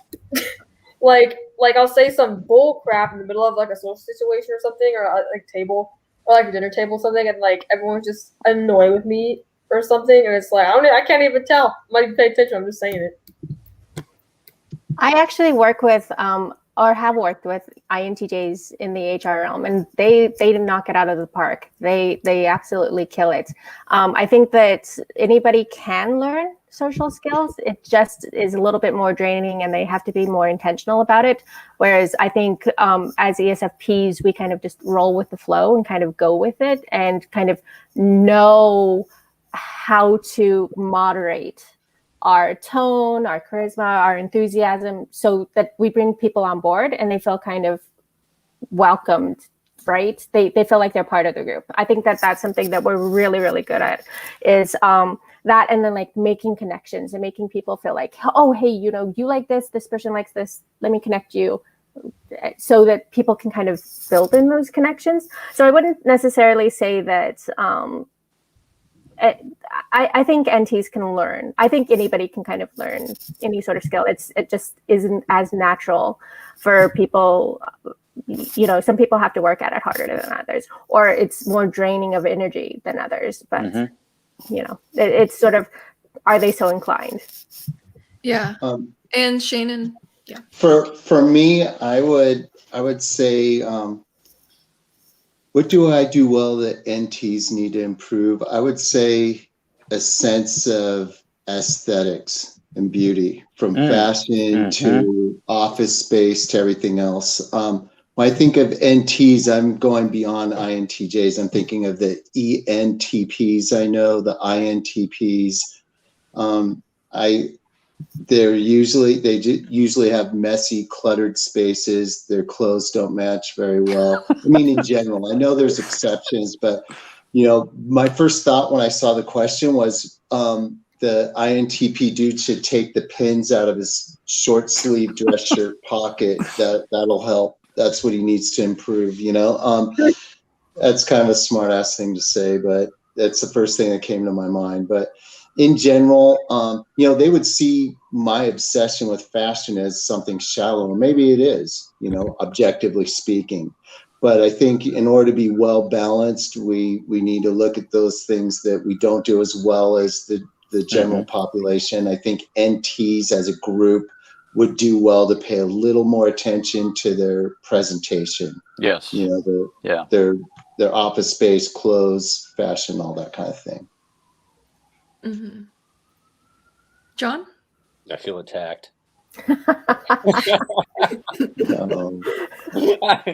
I'm always in sweatpants and t-shirts, but okay, come at me, Shane. No, but see, you got it going on. Your hat, the cap, all this matches. Like you always have a good sense of style. So no, that wouldn't apply to you.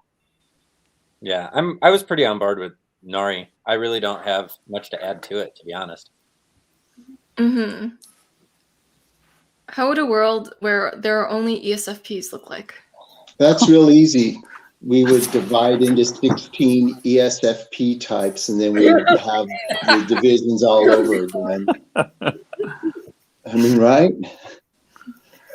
I mean, if you get 100 legitimate ESFPs in a room, you're going to have some a little more quiet, some a little more loud. You're going to have some who are a little more creative and intuitive, and some who are a little more just right here in the moment. You're going to have some who are a little more TE heavy and some who are FI heavy. And last but not least, you'll have some who are more organized and rigid in their approach, and some who are more kind of scatterbrain all over the place, you know? So even within a legitimate group, you're going to have wide variation. So a world where there's only ESFPs it'd be fun, but you would still have individuals on the fringes.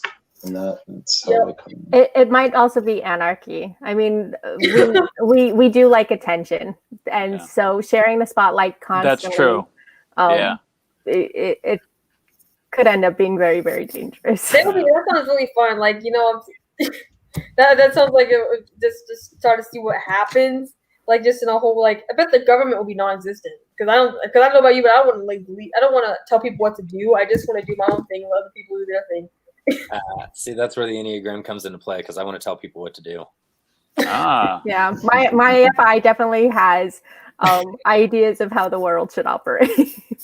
I think there would be 8 different types of ESFP, or 9 different types of ESFPs. Yeah. Maybe. It's such a weird question. I get really frustrated lately, and I guess it's just a recent place in my life. But like when we look at type like this, the current type community that I see out there doesn't seem to be integrated oriented. Like everybody likes to, well, he's an ESFP, so he's going to act like this, or she's an INTJ, so she's going to act like that. And I'm seeing it more and more. It's not just like in my little window, but when I actually get into the Twitterverse of MBTI, I'm seeing so many like excuses of what a person's behavior becomes because of their type. And I'm getting really frustrated by it. And so like even this question kind of triggers me a little bit because I'm like, some of them are going to be integrated. Some of them won't look like ESFPs. Like some of these people have gone through personal development journeys and worked with therapists and tried to develop other parts of themselves. Not to attack your question, Vale, but like, I don't know. It's just frustrating to me. And that's just a personal thing I need to work on. Yeah. Interesting. And so John brings up a good point. Behavior, like there's a lot of stereotypes around behavior that certain types do certain behaviors. And while there are slight trends, the truth is type lies in your cognitive reasoning. Like a majority, like all of it lies in your cognitive reasoning.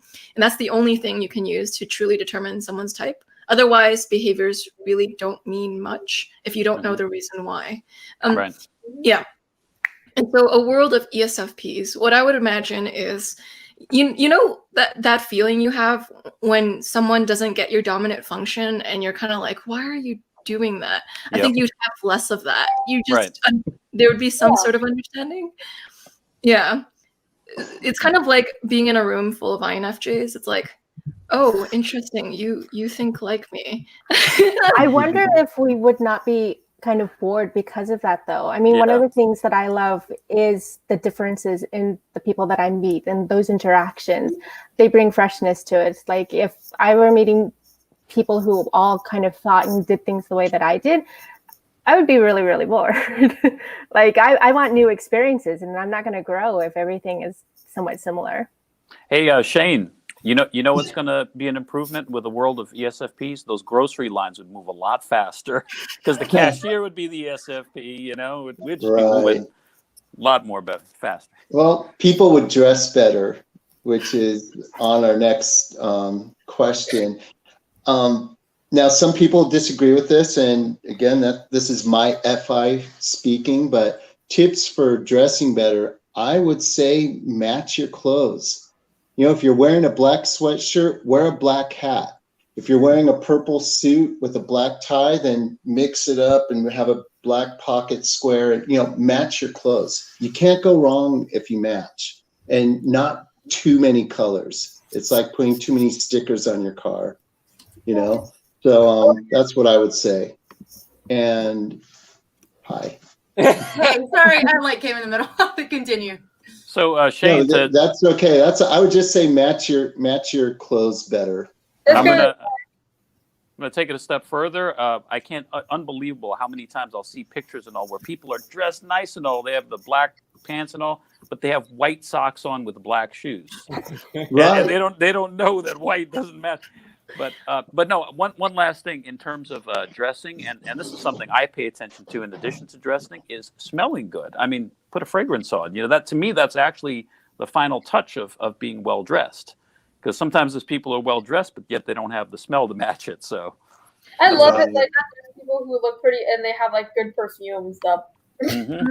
Yes, Pete, that's a really good point.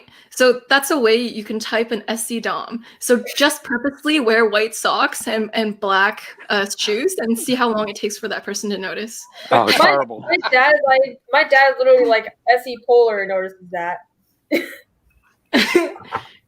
It's Shane, it cracks me up because like when I first got into bodyguard work and like executive protection and all that kind of end of stuff, I made sure I had like 8 different suits, one of each color, and I only had the express fitted shirts, and I had like 16 of them that I only wore with certain suits, and my ties matched. There you go. I was dead on with all of it.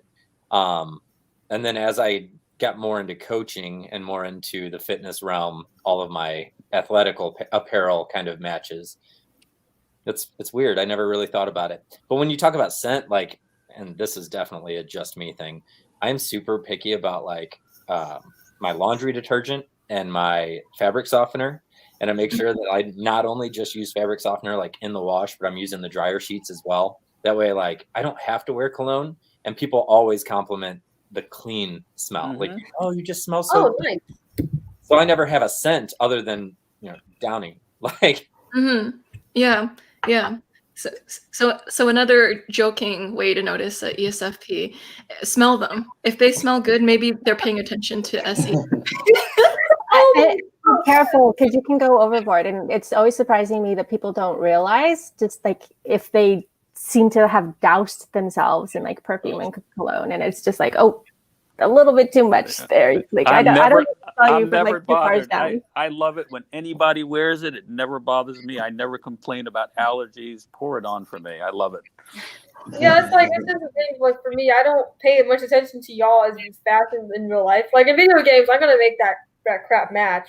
But in real life, I'll literally like freaking green shirt, rainbow sweatpants. I don't care if it matches or not. I'll wear like sandals or whatever. And the perfume, I'll either have jack crap on, or I'll have it on my neck, on my wrists, on my everywhere. I want to smell like I want to walk by someone and have that perfume smell. I didn't pay $100 for no one to smell this, right? Kelly, did you see that you just made Shane's eye twitch? Like when you said rainbow pants, he had a little eye twitch.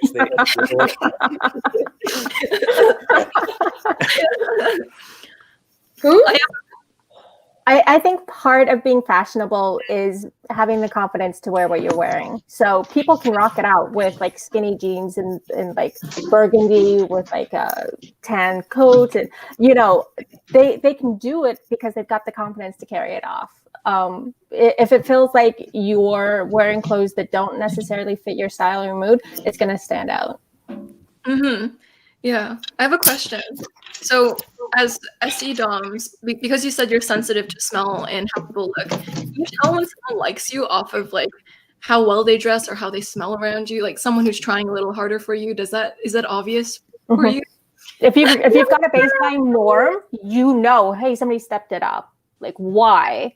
It doesn't necessarily mean like if we're going on a date, I'll know it's me. But if like we're in a group setting and they step it up, I won't necessarily know that it's on my behalf, but I will notice that, hey, something's changed. Somebody's making a little bit more of an effort. I wonder what's going on. Yeah. Yeah. And Mariana? Hey, sorry I interrupted. I didn't know if y'all were still on or not. How are my people doing? We're so glad you joined us. Yeah, thank you. I literally just walked in the door. I took a wrong turn, or I didn't take an exit I was supposed to, and so I was like trying to send that voice message, and I was like, oh my god, just added 15 minutes to my trip. But anyway, I'm here. I like this topic. I know exactly what y'all are talking about. You're highly fashionable. What are your fashion tips? I like having staple pieces, like good uniform pieces, like. Maybe I love a good fun splash of color. So this shirt I have on right now is kind of bland. So just putting fun earrings with it. I'm more I don't like something super over the top. I do just clean cut fashion, where it all just kind of goes together and it's it's clean. But I love a fun pop of color. So yeah, that's amazing. There's also the shade of ESFP that's like Shane that likes bold colors. My mom is one of them. Like they dress in bold colors. Yes. Yeah, I like it. I like your style, Shane. Oh yeah, thanks. On that count, I have to show off all my bold colors. Oh, there he is. There it is. I mean, look at that yellow, bright yellow right there. That's awesome. Ooh. I love that. That is my favorite shade of yellow I've seen. And I have the athletic stuff going on too. My Adidas sweat. Oh, nice. Well, look at all the lines line up. See, that's something I don't do.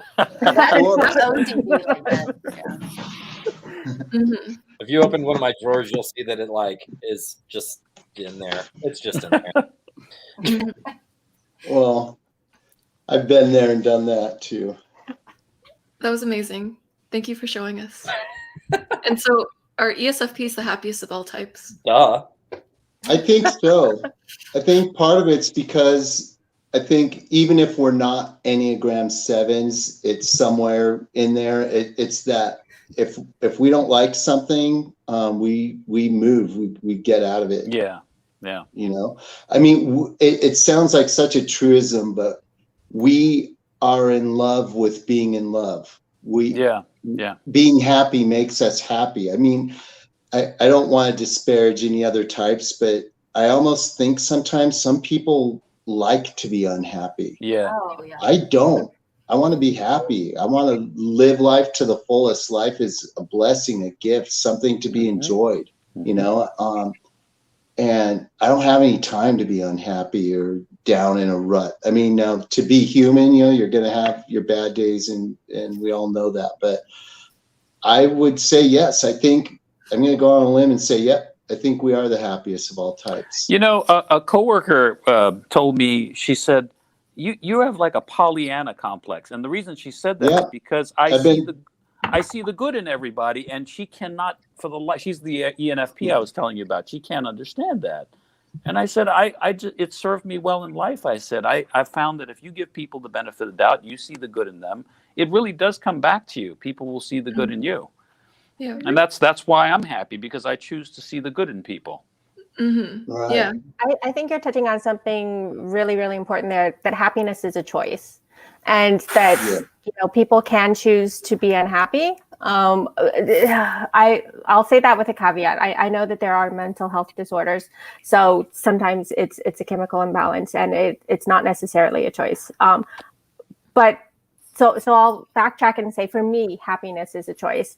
I can choose to be happy, or I can choose to be unhappy, and I choose to pursue happiness. I choose to look on the bright side of things. Yeah, sometimes things suck, and I have to kind of get through it, but I don't want to focus on that. I want to focus more on joy and on light, and like you have this is joy. Like on that kid. that's so sweet.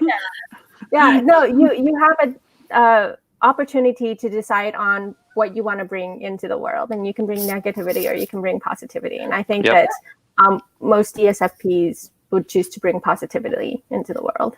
Agreed, Nari. And so, Pete, it goes down to your music. You like positive music. Can you go into that? Yeah. Ever since I was a kid, my brothers always said, why does every song you listen to have to be happy and have a good beat? And I said, I don't know. It makes me feel good.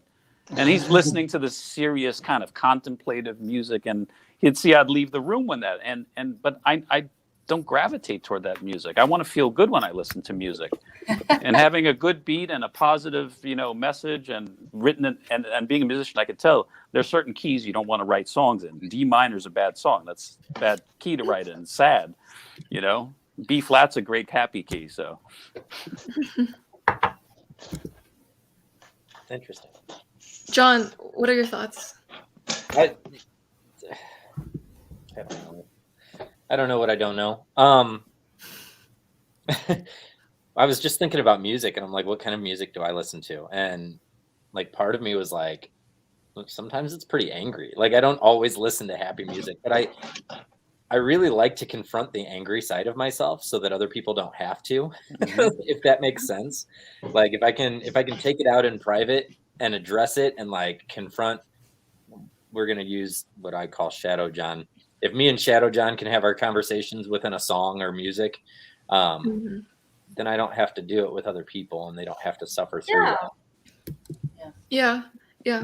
I know quite a few FPs who are angry. Like they consider themselves angry. It's true. FI is connected to visceral emotion. So that includes anger for some of them, if they choose that. And I'm wondering where that anger comes from, John. So do you want to go into that? Why don't you lie down on the couch for a second? Yeah. Let's examine your very personal FI here. Oh, gosh, anybody that's watched me through these panels knows that I've been in therapy for like a year and a half now. So like, I'm going to give you a very analytical answer for it. But it may be a very 8 answer as well. So a lot of my anger, I guess, stems from not knowing what my emotions are. So it's as anybody who's been through this would say, anger is a band-aid emotion. It's the thing that we cover everything up with. So insecurity looks like anger. Sadness looks like anger. Pain looks like anger. And going through life, I don't know. I've just always been an angry person. And now that I've been able to take a step back and actually like break it down and analyze it and see where it's coming from, I realize that I'm not really that angry of a person. Like there's really not a whole lot of anger there. In fact, now that I can actually analyze it, and I've gotten a lot better at expressing it, like articulating the emotion. I don't have very many angry bouts, but when they do come out, it comes out pretty savage. Where does it come from? Pretty much all of the other emotions and not knowing how to address them. Do you think that that's a side effect of sort of growing up in a toxic masculine world where like guys aren't supposed to show feelings? You're supposed to be stoic, bottle it up. Absolutely. I'm finding more and more that I'm very well, and so ESFPs are pretty emotional in general, right? Like we've got a lot of emotions. Being in this male-dominated world where we are supposed to be men, all the other emotions don't make sense. We're not taught how to see them, so they are anger, and that's why you see like over the years of history, so many male-dominated societies are just angry. Like you'll see them attacking each other and going on for sometimes no reason, other times pretty valid, but like there's just a lot of anger thriving and feeling that. And I think it just comes from having an array of emotion that we just don't know how to address. Yeah. And it's also connected to justice too. I notice a lot of FI users are justice oriented, and when they're justice oriented, anger tends to follow that. Yeah. So that's the only time I think I actually express anger now in like these days, when I feel like somebody is being placed in the underdog role or unjustly attacked, then my anger comes out. Then I strike actually hard. And it doesn't necessarily have to be me. I don't get angry when people attack me very often anymore. I don't care. But if I see somebody attacking somebody who can't defend themselves, anger is a quick go-to. Absolutely. Like I saw this video on TikTok where this girl posted a put her finger down video for how many 2,000 songs do you know, right? And she didn't know that many, for whatever reason. And the comments were just ruthlessly attacking her. I'm like, you motherfucking music snobs are attacking this girl for not having the same taste as you. What is wrong with you? Hive mind ass motherfuckers bouncing off each other, attacking this girl slowly with her self-esteem. I can see it. And you don't care. You're just another motherfucker adding to the hate chain for no reason, just for the sake of hating. That makes me angry. Like, what the hell is that, though? That's on TikTok. You gotta stop with the hate train just for the sake of hating. Can you think critically for 2 seconds, and maybe you won't have to add to that train? Yeah. Well, so when you see, sorry, go ahead, Joyce. My bad. Oh, you can continue. That's not the generation that you're in, though. Unfortunately, the generation that we are in currently is the quick fix, like need it now, we all address our feelings immediately, so nobody takes the time to break anything down. And then you end up with your internet trolls that want to be a bully. And Joyce has been the victim of some of this as well, for no reason, right? Undeserved. She's amazing. Yeah, hurt people. But it's just because of this generation of immediate satisfaction. When they don't resonate with something, it makes them uncomfortable. They don't know how to address discomfort, and so they get angry and then they attack. Yeah, it's how people who feel powerless in their day-to-day lives, if they can feel power over someone on the internet, it makes them feel better. So then they attack them. And yeah, so there are a few lessons in this. When you see an angry ESFP, it's one of two things. It's either they feel like there's some sort of injustice and they're trying to help create justice, and they're using that anger to reach there, because my mom does that too. Everything goes back to my mom. This is therapy for me too.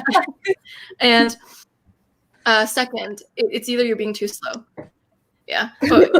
Angry too. Yeah, exactly. Or the internet's too slow. I resonate with that a lot. Yeah. Oh, Joyce, I think at one point you told me like Hulk syndrome, and you verified that that's a real thing. You know, like the Hulk is like, oh, my secret is that I'm always angry. Like, I feel that.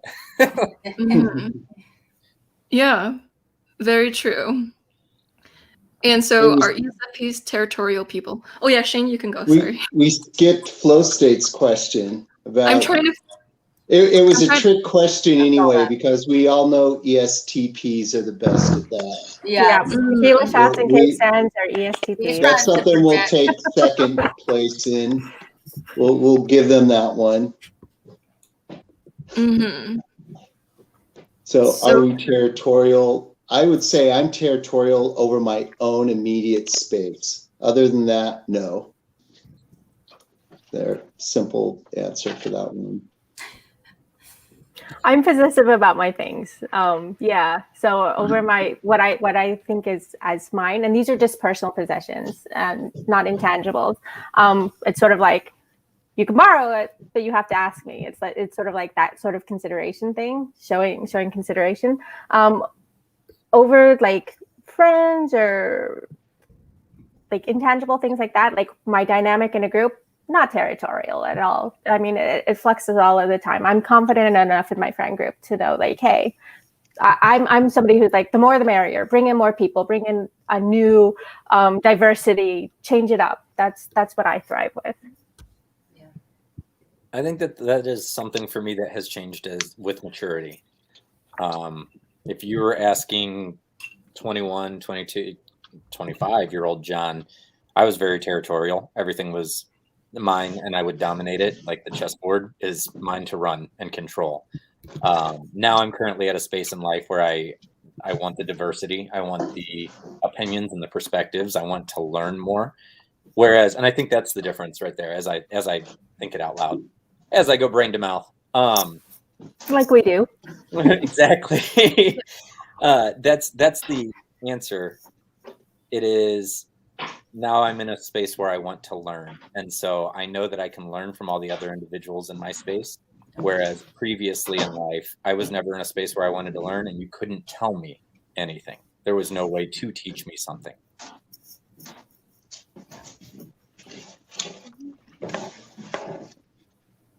Awkward silence. I have a question. What do y'all think of FE? Do y'all think it's do you perceive it as manipulative sometimes? Of FE or SE? FE. FE? We've already gone on FE rants before. Yeah, I was like, well, yeah. I think it can be useful, but I think that my FE really gets its hackles up when FE is kind of pushed on me, and it's expected that I fall in line just because, like, it's for the group harmony. That's never a good enough reason for me. I think FE is like mostly like well-intentioned. You know, sometimes they can be like cult-minded, like I don't know. But what do you think about it? Yeah. Oh, sorry. I got lost in the next question. I saw it come up across the bottom, and I was like, oh. Oh, that's a great question. God. Hey, there's my answer for your question, though. I have a lot to say about this question. Me too. Yeah. Let's skip to this one. I think this one's a better question. Yeah, let's skip this. Let's just shower Joyce with love really quick. Yes. Yeah. Let's see if we can make her as awkward as she makes INTJs feel. Well, first of all, when I first saw Joyce Mink's channel, I was beyond fangirling because she's a certified MBTI practitioner with a bunch of videos that look like she knows what she's doing. I'm like, oh my god, I found a new MBTI channel. It's super awesome. And then I heard about these panels, and when I got to talk to you, like, you were such a sweet, nice person. I guarantee you, if you were like in my school, we probably click really well because like we just felt so nice. Like, what the actual hell? Like, it's angelic, like, even. So, like, you know, and you just know how to handle everything well. You know how to explain things well. You know what you're doing. You got your shit together. You got everything just there for you. And you got a great community. You're doing something amazing for the world. You're just the light that shines in the world. Oh, thanks. I'll add to that. Joyce, So, nope. I'll let you go, Shane. Oh, I was just going to say, I really appreciate Joyce's understanding and patience with not just in person, but online as well. You know, Joyce, you always have something thoughtful to add, to say. You know how to keep a conversation moving. You know when to give it pause. You know when to switch gears. You're very skilled at what you do and very nice at the same time. And oftentimes those two things don't go together. So you're really special, and I like your outfit too. High praise there. Yeah, when Shane compliments your outfit, you know you're dressing well. Yeah. You're dressing so well. For me, it's your dedication to educating and improving the type community, Joyce.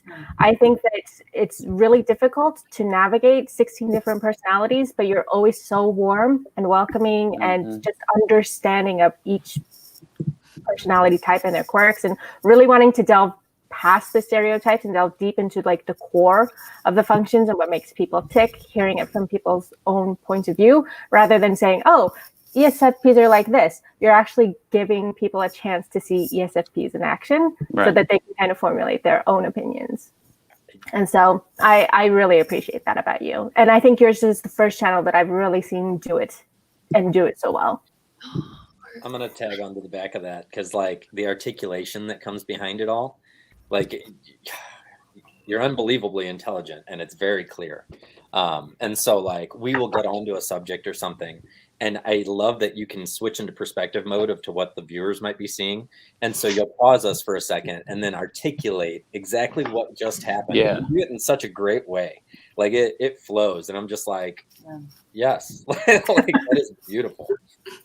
But I think what I love most about you is your heart, honestly. Like we've had some decent one-on-one conversations where you're just such a kind-hearted individual. Like you're just so pure and loving. It's amazing. Oh, yeah. I was tearing up when Sally started talking, and then now I'm like, oh, I'm tearing up.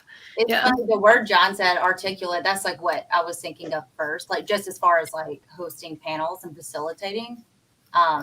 As someone who has facilitated, not with MBTI, it's really hard, like when there's all these different voices.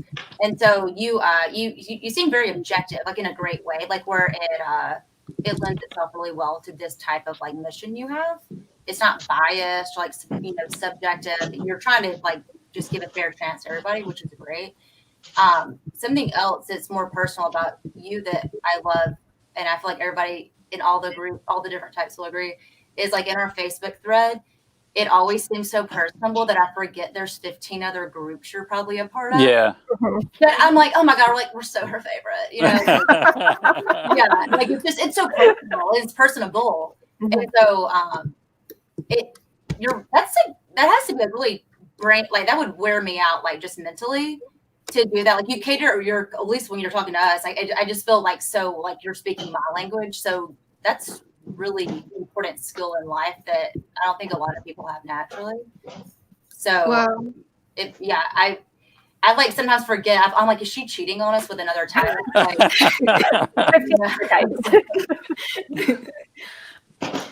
Joyce, I like the fact that you listen, but you're not like thinking of what you're going to say next. Most people I talk to are always thinking about what they're going to say, and you never get the sense that they're listening. So, but you don't do that. You actually are listening intently.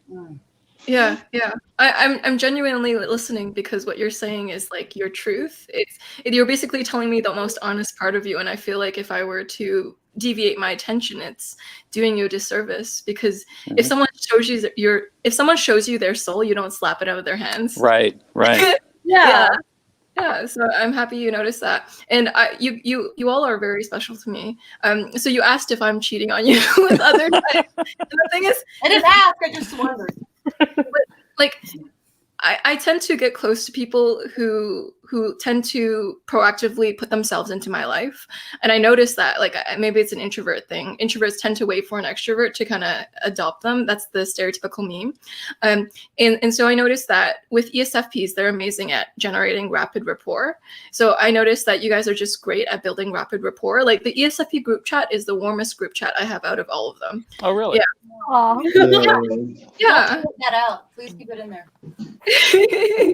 Yeah. And We're live. You're live. It's so refreshing to go talk in that. Wow. Okay. The truth has been put out there. Thank you, Joyce. Yeah. Hey, you guys, I hate to, the timing's awful, but my phone is at 1%. Same here. Yeah, I'm like, it's going to cut out. So I want to say bye before I disappear and people think that I left for a different reason. Okay. But you're all great. Thank you for your time. I appreciate it. And I look forward to the next one. All right. Yeah.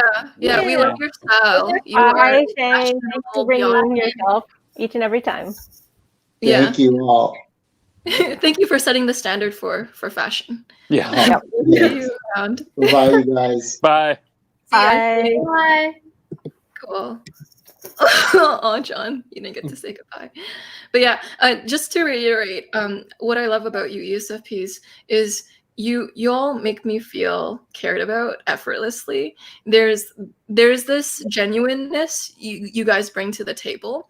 It's almost like a natural authenticity that makes other people want to be more authentic around you too. Mm-hmm. Because you opened up, now it sets the precedent for other people to open up. And I've had that happen with my conversations with you. And it's changed me. You know, I feel like my heart has opened up too through conversations with you all. So it's like a back and forth. Like, we're constantly changing each other for the better, bringing out the best in each other. Yeah. Oh, thank you guys. That was the highlight of my week. And so, stressful uses of TE. I love TE. Oh, I have one. Like, when I like TV when I can like do it myself, but when someone's forcing it on me, that's stressful. Like forcing me to sort of like do stuff. That's just nope. Not it. Sometimes I'll have entire days where somebody will somehow get a hold of me. I'll be stuck with this person and they'll be like telling me to do this and do that and do this, and it's like, that's my personal hell. I don't want to be told to. Mm-hmm. How about you, Pete? It's not. First of all, can you hear me? Because I'm not using my headphones. Yeah. Okay. Good. My experience with TE is that it's, like we said earlier, I get extremely productive and almost to the point, I've used this term before, like, I think people perceive me as like steamrolling over them because I want to get so much accomplished in such a small amount of time. And I think that's, I think how people perceive that is stressful for me because they think of me as being, more of a taskmaster, but that's not my heart. I mean, you've seen me and I've seen all the ESFPs. You're kind-hearted people. So when I'm misinterpreted for being that way, not who I think I know I am, that's stressful because I feel like I'm being misunderstood. And it's not my intention. I don't mean to hurt people when I'm trying to be productive. And, sometimes it shows up, just being very outspoken, and that can put people off, I noticed, if you're a little too out there. So. John, you're nodding strongly. Yeah, that's what I resonate with, any- is the outspoken part. Yeah. I say exactly. Do ESFPs ever get stressed? I'm sorry. Oh, sorry. Were you? Oh, did you? What did you say at the end? I'm sorry, John. I said that's what I resonate with, is the outspoken part. Like, I just say exactly what's on my mind, and sometimes it doesn't bode well with others, but that's okay.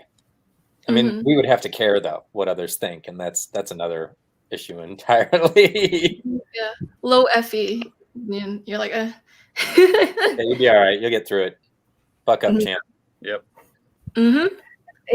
I think that a lot of it is what is it? It's harsh love? No, what is it? tough love. That's the word I'm looking for. We see it as tough love. Sometimes you just need to speak the truth because like cushioning it and like putting a sugary coating on it isn't getting through, and so you have to resort to tough love. Mm-hmm. Interesting. Do ESFPs ever get stressed? Is that ever an emotion on your radar? And Absolutely. where does it? Oh yeah. Yeah. I'll answer this one for fun. I think that the highest stress points that I get put into are when you tell me to plan something. Yes.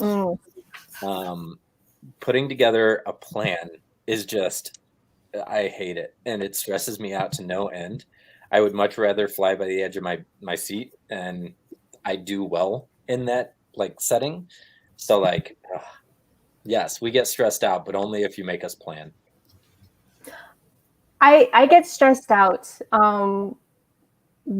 because I have like nebulous plans, and I always like leave it up until the last minute where I'm like, okay, I have to, this is the do or die time. I have to pull it together. And so that moment is stressful, but at the same time, it's invigorating. Mm-hmm. And that's when I'm the most productive, and that's when I'm the most creative. So I will like procrastinate up until the end, and it's like, okay, gotta do it. And I get it done. If you ask me to plan it out and section off, okay, here's my progress report. Let's do like a Gantt chart of where we are, status. I hate that. I'm just like, okay, I know what the end result would be. I know where my starting point is. Yes, I would love this to have like a great roadmap, but it doesn't. It's all ambiguous in here at this middle point. But I get to I get the end result, and I get great end results. So if you ask me to plan it out, I'm not happy about it. I think part of that is that we perform so well under pressure. And so like, yeah. And what you were just saying, I hear that you place yourself under pressure because you know that's where you perform. Yeah. And then, it's a stressful space, but it is a very temporary stress where I see other people that actually like have high stress environments all the time. I'm just like, why place yourself there? Like, you don't have to be stressed out right now. You can just roll through. Yeah. Mm-hmm. Interesting. Any last thoughts on the topic of stress? Yeah, what stresses me out sometimes is just generally speaking the future. Like right now, I interviewed for a job promotion. The job is actually back in Texas. It's in Dallas. And I didn't hear back. It's been over a week. And just that anticipation, not knowing the future, and all of a sudden my mind starts to go crazy with, oh, maybe they didn't like me, or every negative possibility gets in my head. It's just when I'm kept in this like a holding pattern. Yeah. That's extremely stressful for me. And it's like I'm normally a positive person, but then all of a sudden my thoughts turn more negative for some reason. Mm-hmm. I would say that that's maybe where our inferior and I really like plays our villain, is like a demon to us, because we can come up with all of these, all of these possibilities, and it can kind of shoot anywhere. And it's sort of, we become much more paranoid instead of being like, being able to look back on how the experience went, like how the interview went objectively. We're like, oh, well, maybe they didn't like this, or, oh, I could have said that differently, sort of thing. And that's what kills us. Yep. All right. So the next question, major development insights since learning about type and type in general. What has benefited your life in a practical way after learning about being an ESFP? That maybe I'm not ADD after all. It's just, it's just the way we're wired, and it's not bad. And I've always thought that, just in general, because I see a lot of kids, they get medicated, for, on Ritalin or something like that. But I believe it or not, when I see kids like that, I've had kids over my house who are like, little, and they're high energy. I never look down on that. I'm saying they're being a kid. Here, I'll be high energy with them. I'll throw a ball with them or something. So to me, it's like I've understood that about myself. It's not something abnormal. And I feel extremely, strongly about, I hate the labels we put on children that there's something defective about them if they're high energy or can't sit still, because that's exactly how I was as a kid, and this was in the days when they didn't prescribe Ritalin as readily as they do now. I certainly would have been on it without a doubt, So, but it's helped me learn about myself. not that this is an appropriate YouTube subject, and Joyce, if you want to stop me and tell me to just put it in the closet, I will. What is your experience with Ritalin or Adderall or a stimulant? We can even use caffeine if you'd like.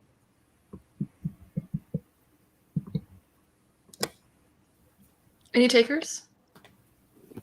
The only stimulant I use is probably caffeine. So for me, I try to stay away from it if I'm not working. So my days off, but during my work days, I really need that jolt to kind of get my engines revving. I'm not a morning person anyway, and if I need to be like on, like as soon as I open my computer and log in, I need to be on. So I need to have that jolt and that quickness. Otherwise, it's rough going in the morning until like about 11 o'clock. What's your experience, John? I may very well be ADD. So the way I explain it is like my to-do list, and so I don't really resonate with the way that you guys were talking about to-do lists earlier, and I didn't want to like voice that because we had already questioned my type, and I'm gonna like now I'm gonna raise this question, and you guys are gonna be like, oh, you're not an ESFP, and here we go. So my to-do list looks like a spider web. And daily I am adding to it, but I don't ever check anything off. Not that I'm not doing it. I may get it done, but I never check it off. So like it's just everywhere. But when I take something that is a stimulant, it is almost like my view gets blinders. Like I finally get narrowed in and honed in on whatever I'm doing. That's me too. So I am always broad and out here, and I'm starting one thing, like I start 10 things at one time. Not that I won't get them done. I'll get them done, especially if I put myself in Nari's position where it's like there's a deadline. I'll get them all done right at the deadline. I've started them all, but at the deadline, I'm one-on-one. Yeah. But if I take a stimulant of some type, I will narrow it all down and see order of like processes and what needs to be done in what order. I can see clearly. The problem that I have with stimulants is that I kind of become a jerk. Like I get so focused that if you interfere with that or try to break that focus, I don't want you in my space. Yeah. I find it's interesting with coffee because I can drink 4 or 5 cups in the morning and it focuses me so much that I actually to the point feel relaxed. Yeah. Whereas I know people who are jittering after 2 cups.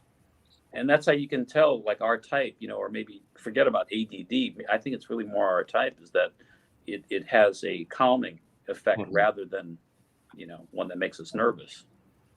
That's actually really interesting because, like, I don't drink coffee that often because I don't like the headaches that it brings. But when I do drink coffee, I don't know, it doesn't do nothing. Like I don't think I get calmer. I just sometimes it depends on the coffee I'll drink.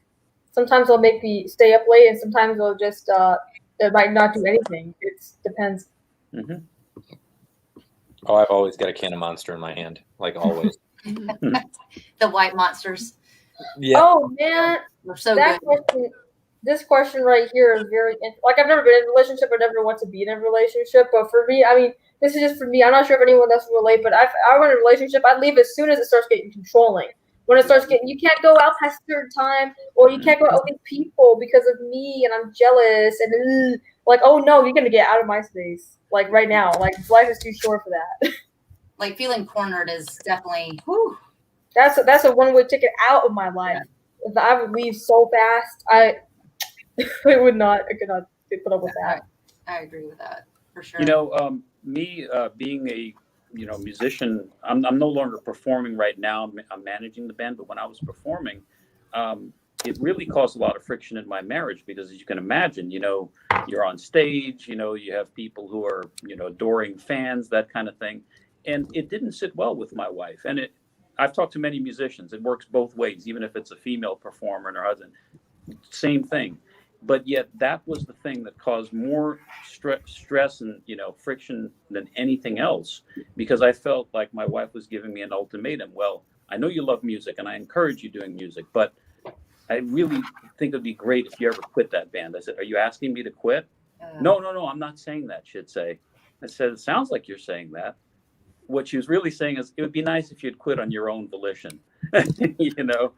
So that was something that, you know, question is phrased, what makes ESFPs leave a relationship? Well, if I wasn't married, if that was somebody, you know, who I didn't make a commitment to, that certainly would have made me leave a relationship. When somebody's telling me, you know, you can't do your passion anymore, you know. Yeah, it was ridiculous. I think sometimes people, like, though maybe in your wife's situation, just want to be like validated maybe in some way. I mean, I don't know y'all's situation, but sometimes, like, I feel like I've been on both sides of that, where it's like, I just like want you to tell me that, like, that I'm important to you, that, like, there's no one, you know. I don't know if that had anything to, but if that was, or like you said though, Pete, if that was early on in a relationship, I would be really turned off. I'd be like, okay, then even if it, because I think we've talked about this on the panel before, sometimes I feel like my gut instinct is like to flee a potential relationship situation if I have any, like, if I sense they might be trying to box me in, when really they're probably just asking something rational sometimes, and I'm just like, no, you're trying to take my freedom away. Like, it's almost like a fight or flight feeling. Yeah, and that's where I think is the other person. That's what I think is probably the immature part about us ESFPs, and I'm being honest about it, because I saw this in myself, is that we just view everything as getting in the way of our fun. And like you said, Marianne, it's true. My wife wasn't like trying to get in the way of my fun. It wasn't about that. There was something that was lacking because my focus was so put on my music and performance. And, you know, and to this day, I got to tell a quick story. I remember once she was in the hospital, and I ashamedly admit this. I remember I took a call from a client who wanted to book the band, and she's right there in the hospital bed, and I'm taking this call. And I didn't think anything of it then. I didn't even think that could hurt somebody. But yet that was so hurtful to her that I wasn't, you know, focused on her at that moment. And I was so concerned about getting a gig. I think that's like kind of TE sometimes in overdrive. Not to like just put it onto one cognitive function, but sometimes I feel like I could get really impersonal and dismissive if my TE is in overdrive. I'm like, I've just got to get things done. And I'm not trying to be mean. It's indirectly comes off as mean. Right. Like exactly. Yeah. Mm-hmm. I think we can also be seen as selfish, and I admit that I'm pretty selfish that way. It's sort of, we know what we like, we know what we want, and you know, we're going to kind of make ourselves happy. Like in a relationship, I'll take care of you as well, but I'll make sure I take care of me. I'm not gonna assume me to take care of you, sort of thing. I like in a relationship, I want it to be equal, at least equal. Sometimes I've been in relationships where I end up being the winner, or having like more say in how things go down, which is great for me, but not great for the other person, and obviously it doesn't last. But yeah, I don't like feeling controlled. I'm like, hey, if it's something that impacts both of us, then it needs to be like, let's talk about this so we both can kind of come to a win-win situation, right? Where both of us feel like, okay, we're coming out of this, maybe not getting everything that we want, but getting enough of what we want that we're okay. Yeah, I think some of that probably comes like with maturity too, like in relationships. But I do think that probably could be like our kryptonite, though, regardless of age, is like that feeling like a threat that might not even be there, but it just feels like one. Or sometimes it is there, you know. Yeah, no, I mean, sometimes it is as well. I think that we're such free spirits that any sort of like the worse that gets in a lot of ways. I think that I have a really hard time at now in my 30s.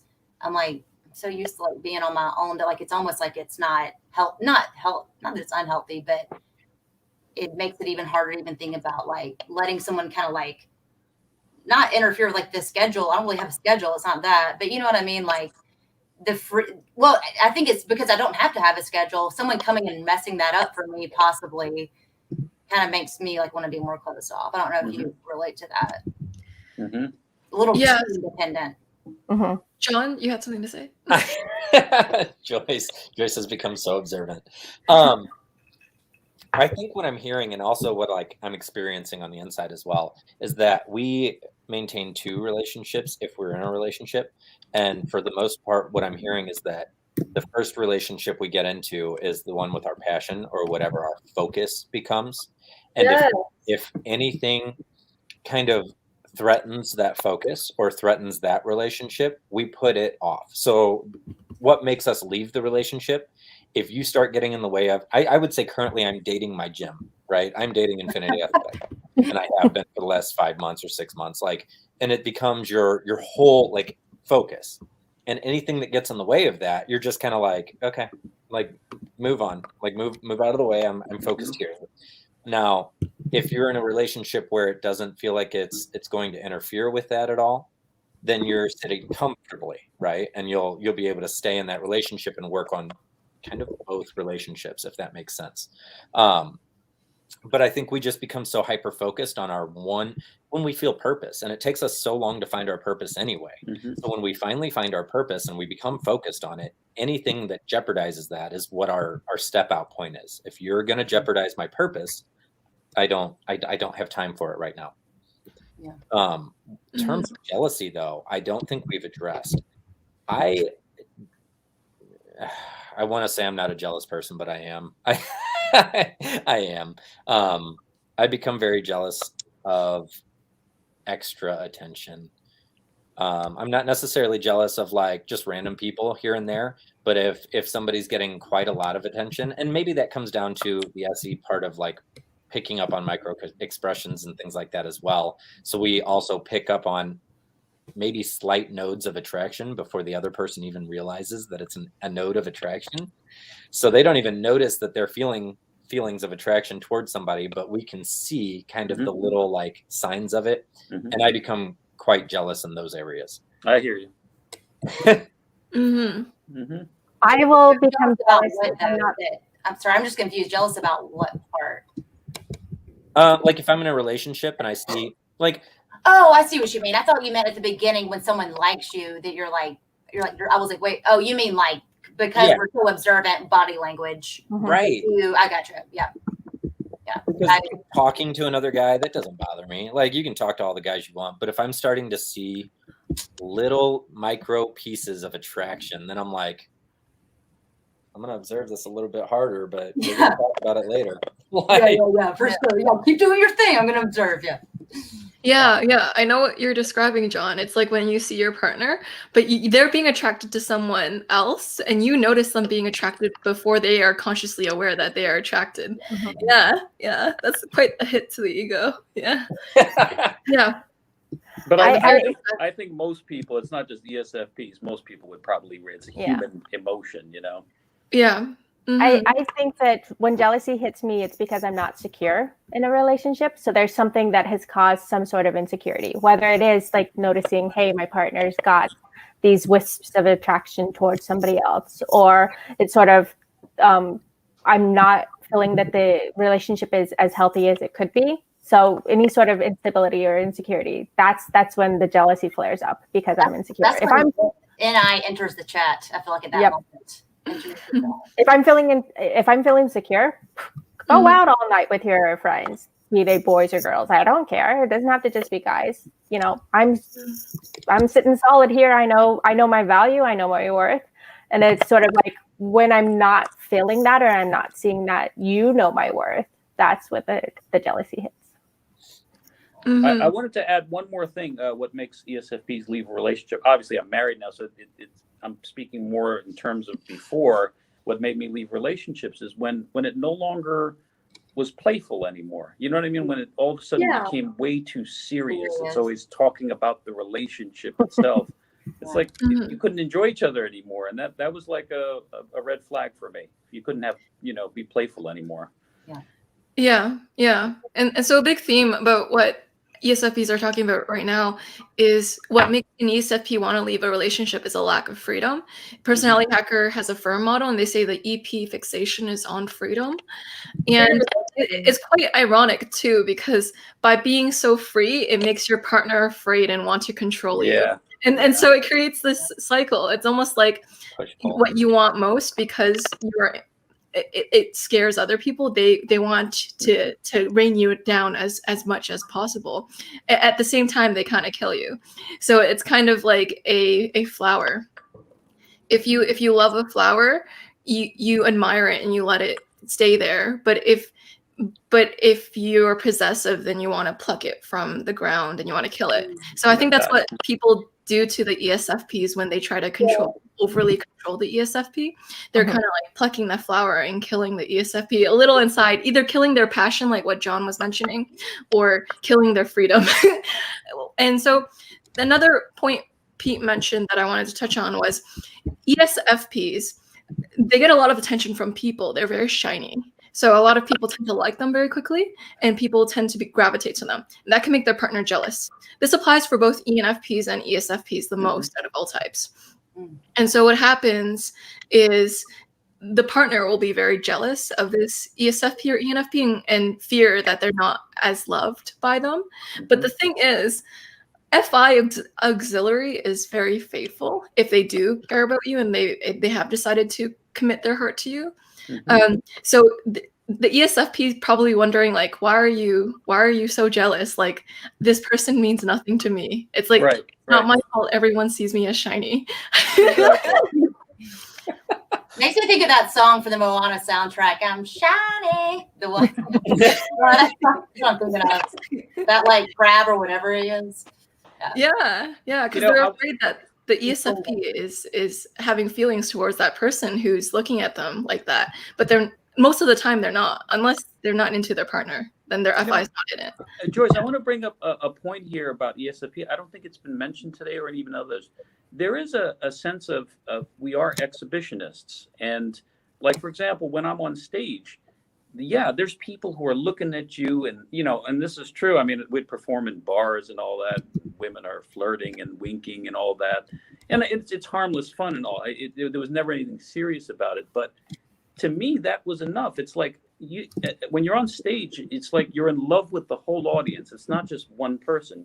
It's intoxicating, the attention you're getting from people. But I remember I'd come down after the first set, let's say, and then people would come up to me and all. I didn't want the one-on-one. It was just nice, the collective of a crowd admiring you. That is what's exciting to me about performing. It's not like I wanted to be with one person. You know what I'm saying? Well, it goes to show that you're providing value, for what you're doing. It's serving a purpose, or you're doing it's clearly getting the nod of approval, right, of what you were trying to do. So I'm sure that I think that proves your point. It's not like it's a one-on-one thing; it's more of a crowd thing, right? That they're all kind of in agreement. That's a bigger high than one person liking it. We also have to be frank. ESFPs are great flirts. We flirt naturally.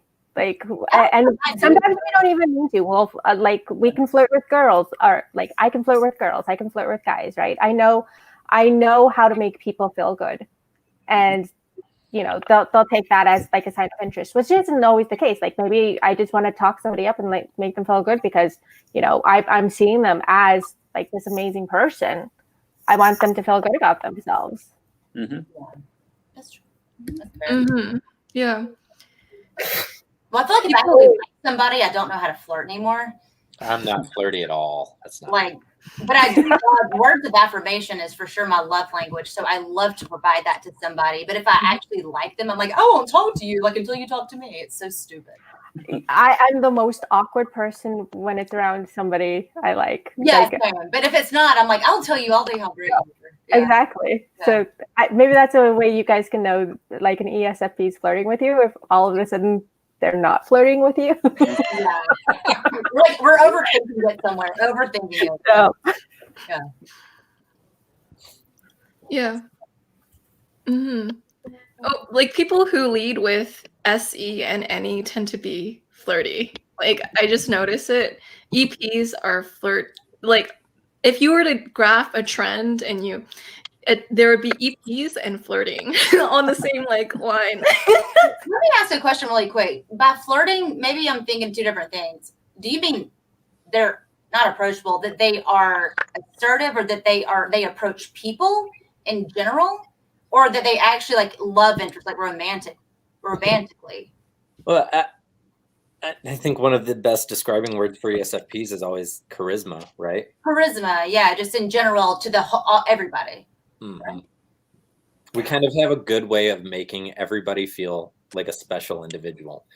What the problem is that they interpret it as we think they are just the special individual. But is that flirty though? To me, that's maybe not flirty. Sometimes it can be. No, it might be, but like to me, I don't define. To me, being flirty, I'm like so not that. I don't know how to do that. I don't have enough swagger. So maybe I just want to make sure for Joyce's audience listening, we might think of flirtiness differently than maybe a lot of other people do, or other types. I also think there's a difference in like a generational gap. There's a difference in flirting for all these generations now, because current generation standing and dating has become so different in the world that we're in today from what I grew up in, right? But if you show interest in anybody, they consider it flirting. Like if you are starting to show interest and wanting to get to know them, a lot of people consider that flirting. And for me, it's not necessarily flirting. I'm just curious. I'm just a curious person. I mean, yeah, gathering information. Yeah. I can rock a first date, Mariana. Like, I'm amazing. It's when I start developing feelings, then that's when I all of a sudden become awkward and it becomes really, really strange. But yeah, I know how to make a great first impression. Yeah, no, I think because we were talking about just like people thinking we're flirty in general, no matter who we talk to. And I'm like, wait, is that like John saying just charisma and just like our personality? Or do we mean a romantic setting when someone might be interested in us, like not in a work setting or a friend setting? Yeah, a first date when I'm not overthinking anything, I'm like, oh, this is my playground. And then like, and I'm like, I'm overthinking everything. Like Anna is definitely playing a role at that point. I agree with that. All right. No, I think we can flirt with friends as well. And when I say flirt, it doesn't necessarily have to be in a romantic sense, but it's just like that feeling of specialness that John pointed out, of like making somebody really be seen, because we really do see them. Like we really want to know about them.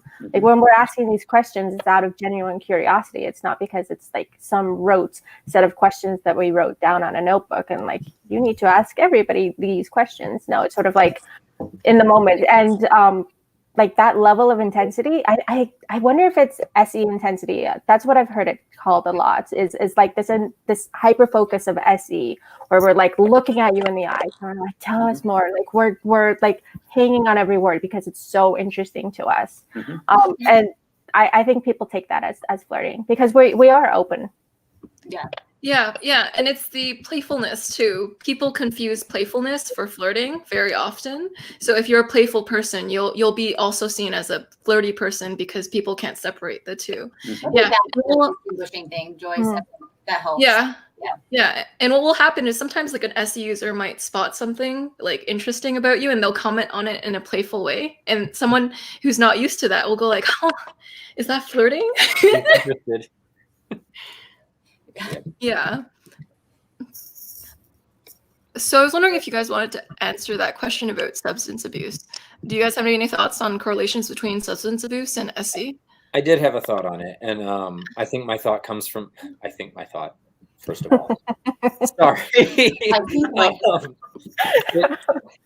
comes from the initial conversation that I had with Michael about substance abuse on the night that we did like the unfiltered thing. Oh yeah, I think I was there. Maybe. SE plays there. I don't necessarily believe that SE gets stuck there. I think it is when people are trying to get in touch with SE and they enjoy it. That's where they get stuck there. There are the occasional nights out or the occasional experiments with things that we want to try things, whatever. But it's never like I need that all the time, because we get our SE fix on movement. We can get it based on, for you, playing music, like other people, it's analyzed. We get our fix based on our SE when we get to use it. Other people get stuck in those states with substance abuse when they're trying to find or feel SE. Yeah, with me, I know my limits, and so I've never gotten drunk to the point where I've blacked out or I'm missing parts of my night, anything like that, because that's not fun for me anymore. It's sort of like my desired state of intoxication is that light buzz that you feel, where it's just like really kind of happy, bouncy, and then beyond that, it ceases to be fun anymore. So I don't want to do that. I'm not interested in it. I think us having FI in the auxiliary spot is like that circuit judge for It's us. not though for me, at least. I'm just gonna be honest. Like, Oh, okay. I mean, I don't like want. I mean, I'm like, if people assume it's about SEs or ESFPs, like maybe sometimes it really is true. Like a lot of the time, like where y'all might be outliers because you're mature. Like, I resonate on both sides. I have sometimes an ability to snap back, which is crazy. to clear the cobwebs when you're drunk. Yeah. Yeah. Yeah. You know, like you could be a loss of control and kind of in that blackout stage, but something serious is happening or somebody needs to be taken care of or there's an event and call to action. Yeah. Instantly we can almost present ourselves as sober. Yes.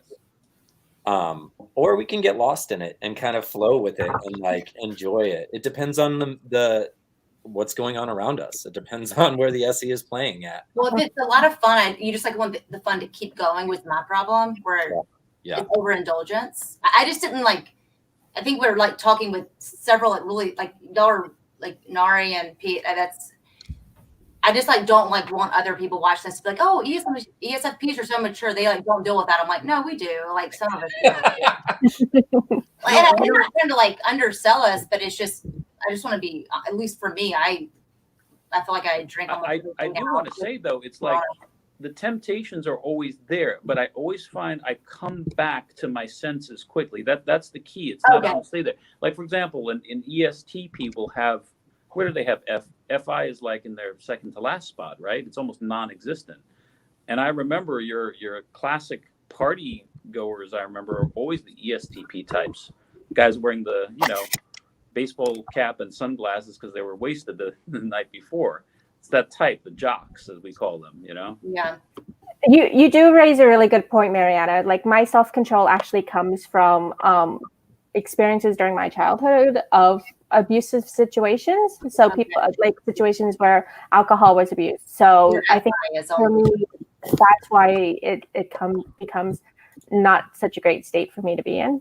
Okay, no, that makes so much sense. I feel bad that like that jogged that memory for you, but that actually probably helps the audience and me as well, because I don't really have that. Like, I just want the things like to keep being fun. Where like no matter what it is, like it didn't be alcohol, but just anything like that, where you're like, I always want to ramp up the fun, and like sometimes it's like a good thing becomes like a bad thing, And so and also Pete, your answer makes sense as well. Like the temptation's always there. Yeah. Yeah, it's not like you don't deal with the temptation. I'm like, right. okay, yeah. And sometimes we succumb to it, just however we're feeling in the moment. Yeah. Yeah. Let's see. That's very true. And so SC means you're aware of things in the physical world. They are great with details. That means they will be very detailed describing a crime scene and criminals' faces after seeing once. I agree with that. Yeah. I think honestly, one of my superpowers, if I had to put it, is I can see a face and like forget about it for years and see that person again, and it's like immediately the facial recognition is spot on. Whereas people say, I don't remember that person. It's a face. I never forget a face, and the details, like the quirks about them, how they walked. I can have pictures in my mind, detailed, like coworkers I knew 30 years ago, and I know exactly how they walk, and the mannerisms. Do y'all feel like your brain is taken up with a lot of like useless real estate of facts? Yeah, definitely. Taking up space, like it has taken up some of the storage. Yep. Unnecessary trivia is definitely rattling around in there.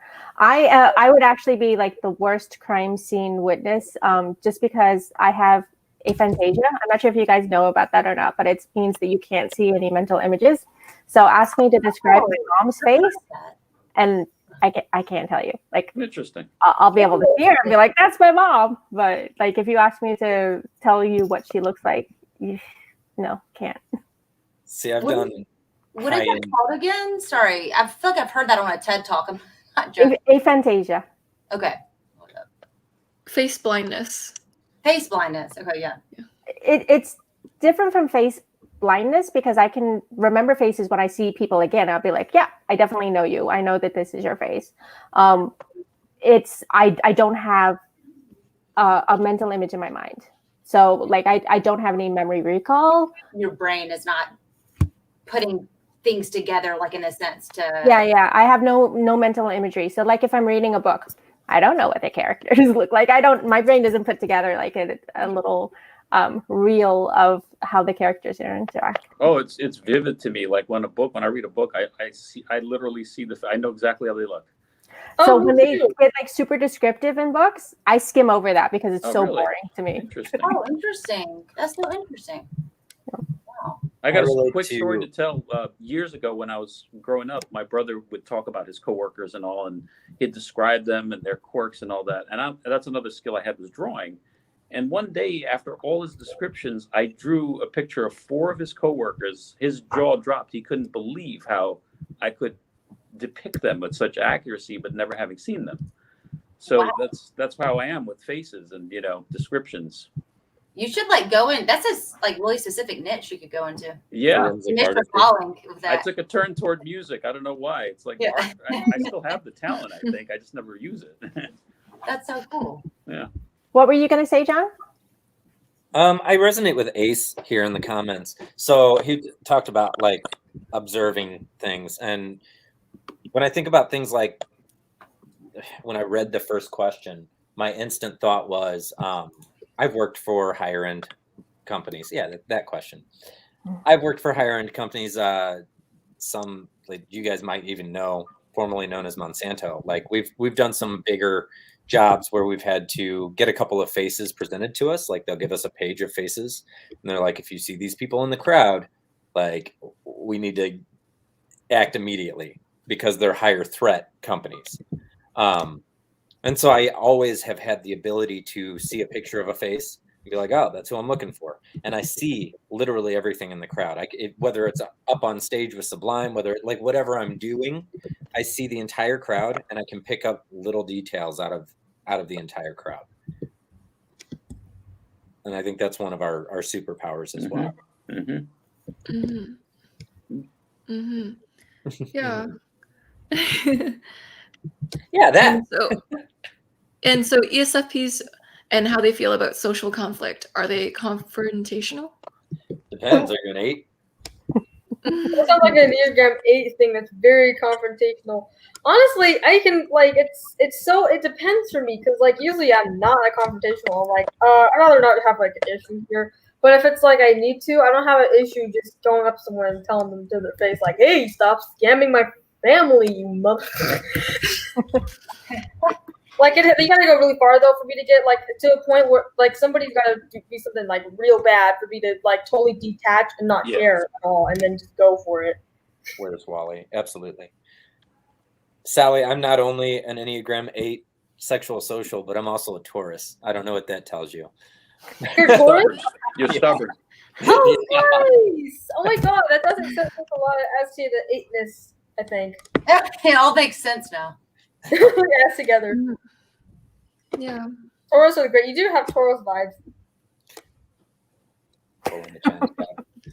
I feel like you need to explain that. How does he have? Is that a compliment? No, just by reading like memes for astrology for years, you sort of get like a feel of each typical thing for each one. It's years. It's just fun. Oh wait, yeah, you're like, are you a May birthday, John? I've heard of Taurus males kind of being crazy. Crazy. Yeah.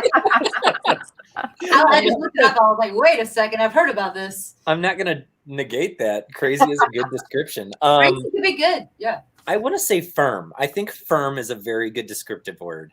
But I'm not a big horoscope person. I don't really. I mean, whatever. I feel like Sally's like the Julia Roberts, like me right now. She's like doing all these calculations in the background about you. She's like, okay, it all makes sense. It all adds up.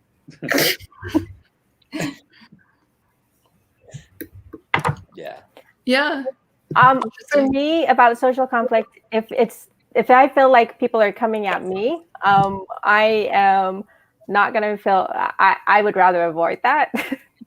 I get super, super defensive, like I said, and I will explode. But I have no problem being confrontational and going at somebody else at the same time if it needs to happen. Like if I'm telling somebody, hey, like we need to discuss this straight up, it's because it's reached a breaking point and it really needs to be talked about. And if people aren't willing to talk about it, then I will cut relationships out because it's sort of, I don't have time for that. The one thing I was going to comment earlier on, Joyce, just to add on to this is, I don't know if it's like maybe any FPs listening or FJs, whatever, or anybody who might be an Enneagram type 9. We were talking earlier and it made me think, sometimes I don't think I'm an Enneagram 9. I'm pretty sure I'm a 2, but I feel like, I think because we were talking about like positivity, I sometimes like wonder, I feel like I'm trying to maintain like a state of like homeostasis where I want things to stay positive. And so I don't like want any negativity. So like I'll like delete news apps. I only, it's like I'm going, sometimes I wonder if it's because like I'm trying to avoid something or if I'm like trying to be proactive and be positive. I think there's like, I'm just trying to be honest. Like I think maybe, I don't know in Enneagram 9 like for sure, but I wonder, like, I just feel like I'm trying to always like maintain homeostasis internally. Yeah. So ESFPs, because they're charming and charismatic, they won't always like social conflict because that's the opposite of being charismatic. If you get on people's bad sides, you automatically lose a bit of charm. And so although they don't have FE, they know they're not like, it can seem like they do have it sometimes because they're very sociable and they don't always have that conflict side. Unless you get on the angry side, that's different. They tend to be very smooth in general. And less provoked. And so with the last question with facial reading, I had a bit to add to that. So Personality Hacker has function embodiment exercises. And for the SE exercise, for SE, what we had to do is jumping jacks. And then we had to stop and close our eyes.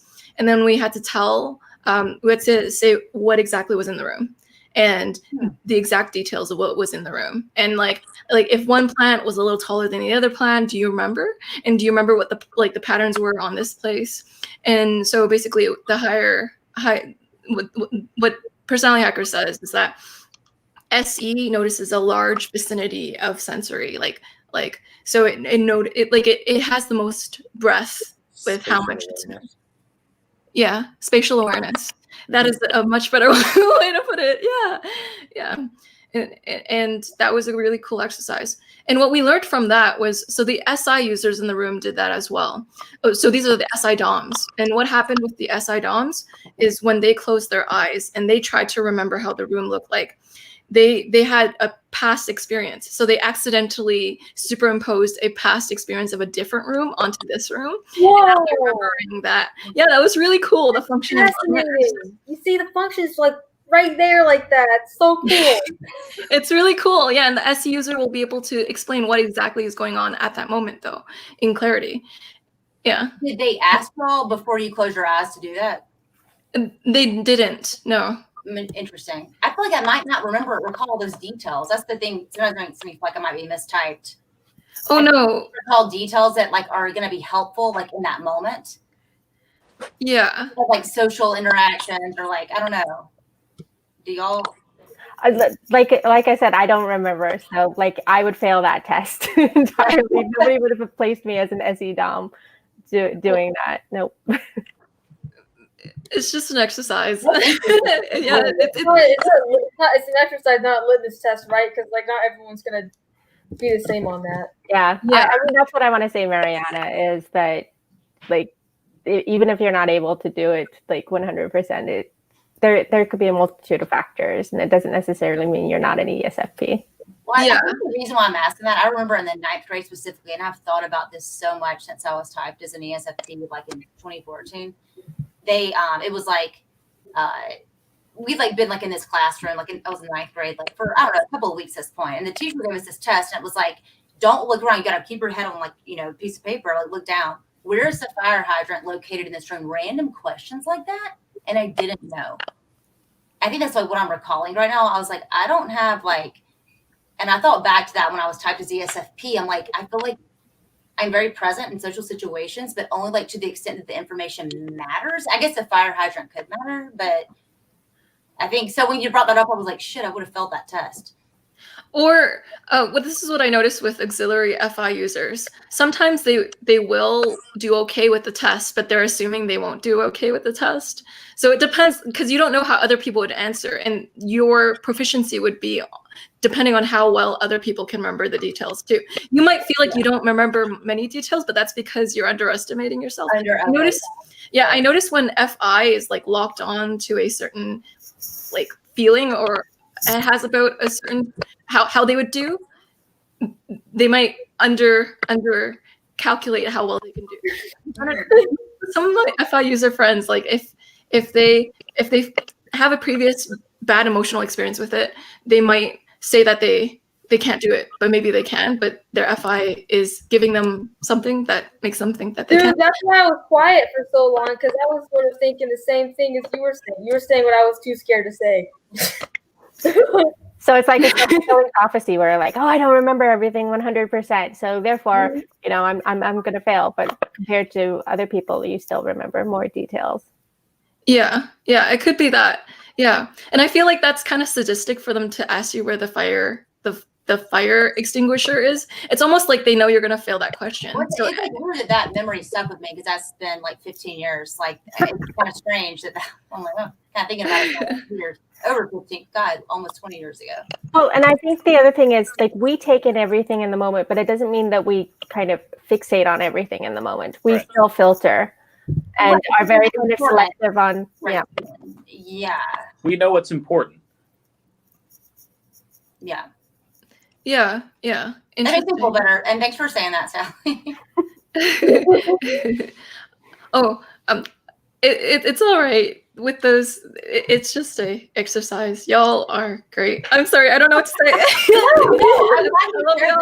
I have been insecure about that for a while now, and I've never said it out loud. So thanks for asking the question for that to come up. Mm.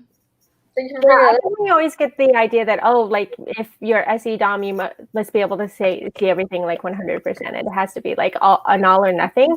But I think we have to remember that it's kind of on a scale. Yeah, I guess everything in life exists in a spectrum.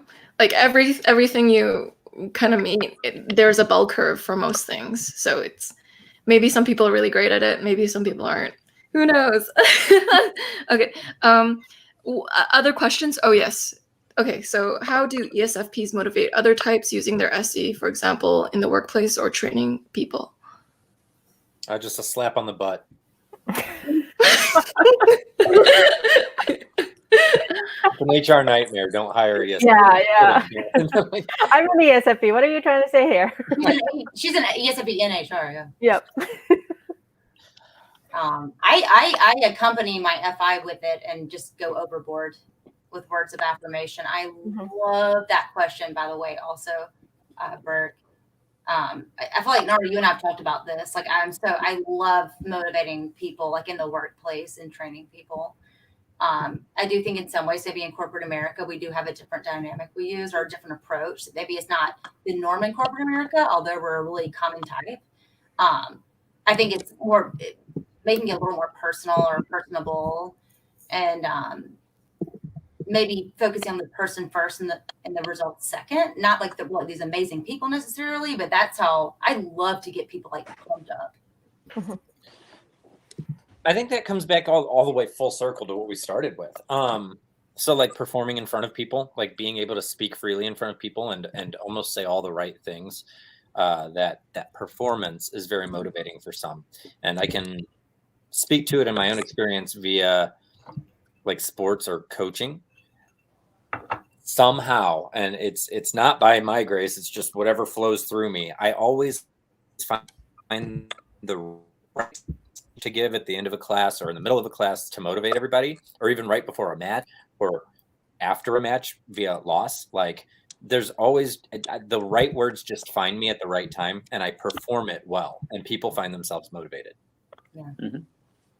I think you're reading the room, like you're reading these situations all the time so much that you're probably like just so oriented, maybe. I would also say, even though you say you perform, I think that one of the reasons why we're so successful. There's a little bit of a please excuse that. where we're so successful at motivating people is that we're authentic in the words that we say as well. So we're not saying to be performative and like, these are the words you need to hear, but it's sort of like, these are the words that we really believe. And we're telling you in order to kind of help motivate you, kind of give you that extra oomph, especially when people are like kind of down on themselves. People can be harder on themselves than like any other person can. So it's sort of like, let's reframe this perspective. Here's what I'm seeing. And like having them see such an optimistic and positive viewpoint of themselves really kind of helps like renew their energy and get them jazzed up. Yeah, since I've trained people, and I know for a fact the last two people I trained were INTJs. And remember what I was saying earlier, I don't really get the sense that they have a good, social skills. So I use my SE in training them, and I always teach them, make sure you are establishing a rapport with the person you're interviewing, because we're doing data collection and we're interviewing people like, vice president of finance or something like say. And I said, you gotta be able to read their body language, their facial expressions, because if you don't, you're going to overextend your time there. You're going to annoy them. Make sure that you don't, waste their time. Read them. Really be attentive to the body language signals they're getting. So I emphasize that in that case. That's a very specific example how I try to use SE. And I'm noticing the comments. HanJess31 is saying that they're FI values. I think she's right. I think we're answering like how we motivate people via FI versus SE. I don't think we necessarily use SE to motivate, but we use SE to kind of gauge the response and how are they responding to our FI words and values towards them so that we can kind of modulate and be able to kind of hit the right tone that'll ring true with them. Mm-hmm. Very true. And so if you're in a bad place, how can someone help you? Ooh. Just listening to me. That honestly, that is by far the most important thing, is for just somebody to just intently listen to me and not judge me. It could be whatever problem I'm going through. And I really find it irritating when people immediately, without hearing you through, try to give you these pat answers and quick solutions. And you get the sense they're not really listening. So to me, that really helps if just somebody is, actively listening and caring. Yeah. That gets me out of a bad place. Do you normally ask for that person? Do you go out of your way to seek that person out though before? No, I kind of assume that, and maybe it's because that's what I would offer somebody. It's, I live by that rule, do unto others as you'd have them do unto you. Yeah. But I don't always find that people are reciprocating, because that's what naturally comes to me. When somebody's got a problem, I really just try to just hear what they're saying, and I never want to judge them. Well, but I think my question more so is like, do you wait for somebody to seek you out to ask how you're doing and then you tell them? Yeah, I'm kind of hoping for that. Yeah. Same. That's what I was getting at. Yeah. I hope like someone like notices the struggle and is like, hey, I've noticed you haven't seemed like yourself lately. Is everything okay? Like, what's going on? Talk to me about it. Yeah, I appreciate that. Yeah. John and I have talked about this before. As 8s, we kind of want to hole up and kind of hibernate. Let me get through it. Let me process it myself, and then I'll come out. I don't want to talk about it. I don't want to share it until I've kind of resolved it internally, and then I can kind of let you in on it. But during that weak vulnerable point, nope. I'm closing. All doors are closed, and I need to figure it out myself. That was my first initial answer. When I heard you read the question out loud, like, if you're in a bad place, how can someone help you? My answer is, leave me alone. Really? Like, my answer is, please notice me and ask me what I'm doing. That's very interesting. Listen. The variety of answers here, because I tend to be the extrovert to the extreme. I like talking it out. I'd rather not be alone with my thoughts, to be honest with you. I don't like being alone with my thoughts either. I was going to answer this question. Someone can help me by taking my mind off it. Right. If I'm in a crap place, we can go out or something and take my mind off it. I would rather somebody ask me what's wrong or what's going on than someone try to take my mind off of it. Or otherwise, I'm like, just leave me alone so I can process what's going on. I don't. That makes sense. Mm-hmm. Yeah, if somebody tried to take me out and I was in that place, I would bring the mood down. I would be there for like maybe 10 minutes and be like, yep, nope, this isn't working for me. I need to go home. It just depends on what it is that's that place. So certain things that are over the top and you just need to like. Yeah. Hey, Pete, do we know your Enneagram type? Yeah, I'm a 3 wing 2. That's right. Okay, that's right. We're backwards. Mhm. Okay. Yeah. I was Yeah, just me and wondering if there's Shane, me any and Shane are the correlation. same. Yeah. Pete, since we're kind of slowing down, will you do me a favor? Can you say, put that thing back where it came from, or so help me? You want me to repeat that? Where does this come from? What? That's the guy from Monsters Inc. You say you do like voices and stuff, right? Yeah. That's Mike Wazowski. Oh, yeah, Mike was. Put that thing back where it came from, or so help me. I love that. I'm pretty sure they don't say it like that. Also help me. Yeah. I realized what was the difference between the ESFP replies, and it's the level of vulnerability. I think Pete and Mariana are more vulnerable in general, so that someone is is more vulnerable when they're okay with talking during their low moments. But if they go off on their own or they need to be alone, there's some sort of invulnerability, some sort of the opposite of feeling like fully vulnerable there. So that's how I think that's an issue outside of type. That's something. Well, it's also Enneagram, but it's also they're 8s. They want to appear strong. No, I will say there are some things though that I've gone through where I just want a moment to process maybe how I feel about it before, but I still want to discuss it eventually with somebody. I just kind of want to figure out where its place is, like in the mayhem of like emotions. But other times, if it's not that much of an FI thing, I'm like, man, I just like, thank you so much for asking how I'm doing. That actually makes me feel appreciated, or like seen or something. But it is, I do think there's an Enneagram correlation here for sure. I do think there's an Enneagram correlation, but I also think Enneagram correlations also correlate on vulnerability correlations. Does that make sense? Who's the most vulnerable type outwardly? Is it 2s and 3s, you think? Oh yeah, 2s for sure. But I think threes kind of go outside of themselves. I don't know. Yeah, I don't. Would it maybe be 1s as well? 1s and 2s? I think 1s hole up in my experience. Yeah, they restrict vulnerability because they want to seem. There's so much perfection there. Yeah. I think 2s for sure. And you questioned if you were a 2. You're definitely a 2, just based on our conversations together. Me? Mm-hmm. Yeah. Yeah. Pretty too. Can I share something? Why I think you're a 2, Mariana? Is it okay? No, please. I love to be vulnerable. So Here. No, seriously, please. I would love that. Okay, so the reason why I think you're a 2, Mariana, is that I've had an ESFP and an ENFP, 2 ENFPs and an ESFP that are 2s, and they've done the same thing, and I wonder if it comes from the same 2 place.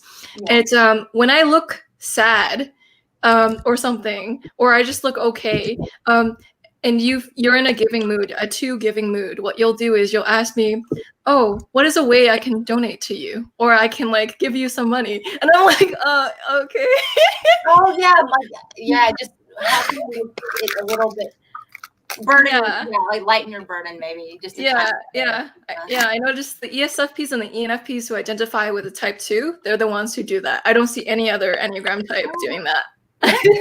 Correlation. That's interesting. It's an interesting correlation. Okay, yeah, because I know I can't help you directly, like in the sense of like, I know you had so much going on. I'm sure you still do, but at that moment, like, I'm like, how are you even living right now? And I'm like, well, you're all the way in Canada. I can't do anything. Yeah. It's the 2 who thinks that far for me, and then gives out of their pure heart. I would rather give like an active service than like money, but monetarily. But no, that's an interesting correlation. Yeah. Thanks for sharing that. That makes sense. It makes sense. Yeah.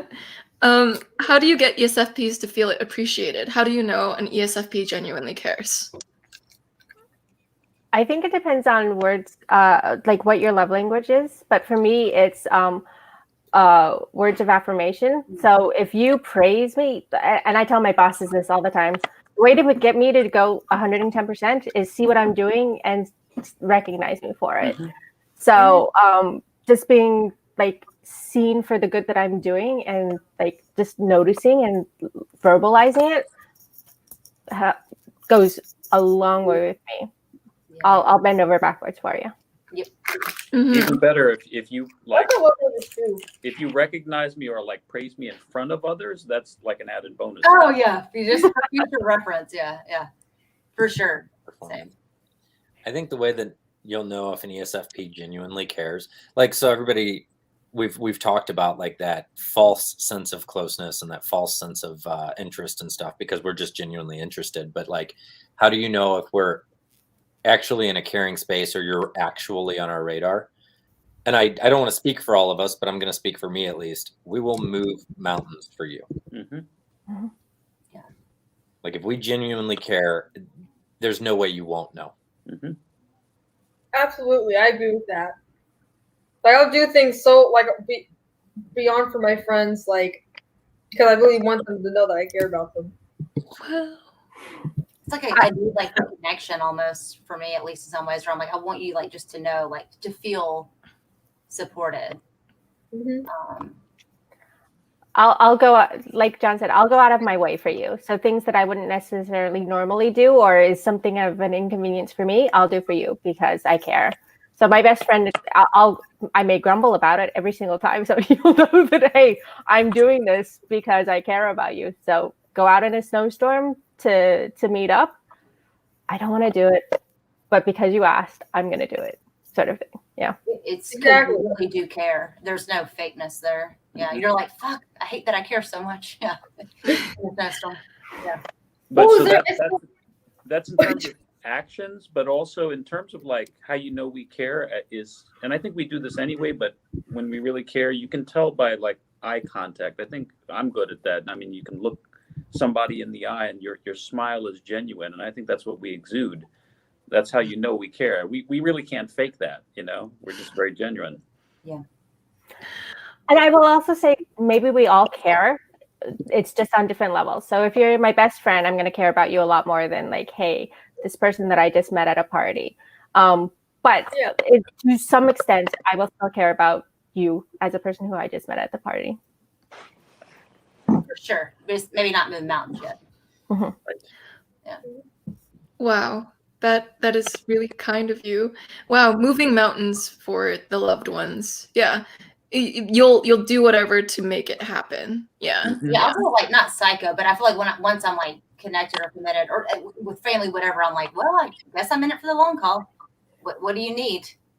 Or else I'll make myself feel guilty if I don't do it. So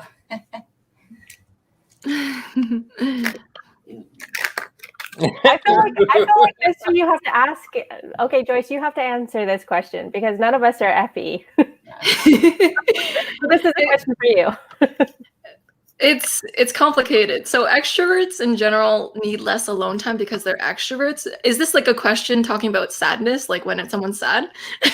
So, or like, do they mean FE like Dom FEs versus like yeah, us who have auxiliary FI? I don't know. I feel like that could. I view it as recharge. Mm-hmm. When I read this question, I see the recharge. Like, oh, how much time do they need to recharge? Or maybe like processing time. So for me to be alone, like to really get in touch with my feelings, I need to be alone. I need to step out of the social situation, be like, okay, what am I feeling about this? Why am I feeling it this way? Right. Yeah. My ENFJ friend actually like doesn't need that much alone time. It's really interesting. Like she's always talking to someone. I have had two ENFJ roommates. They exhausted me. They every single night they wanted to get together, like just hang out, watch movies, and like talk. And no, I need some personal space. I need time by myself so I can just kind of recharge and relax from a really busy day. Nari, are you sure you're not an introvert? I'm pretty carefully. I'm not an introvert.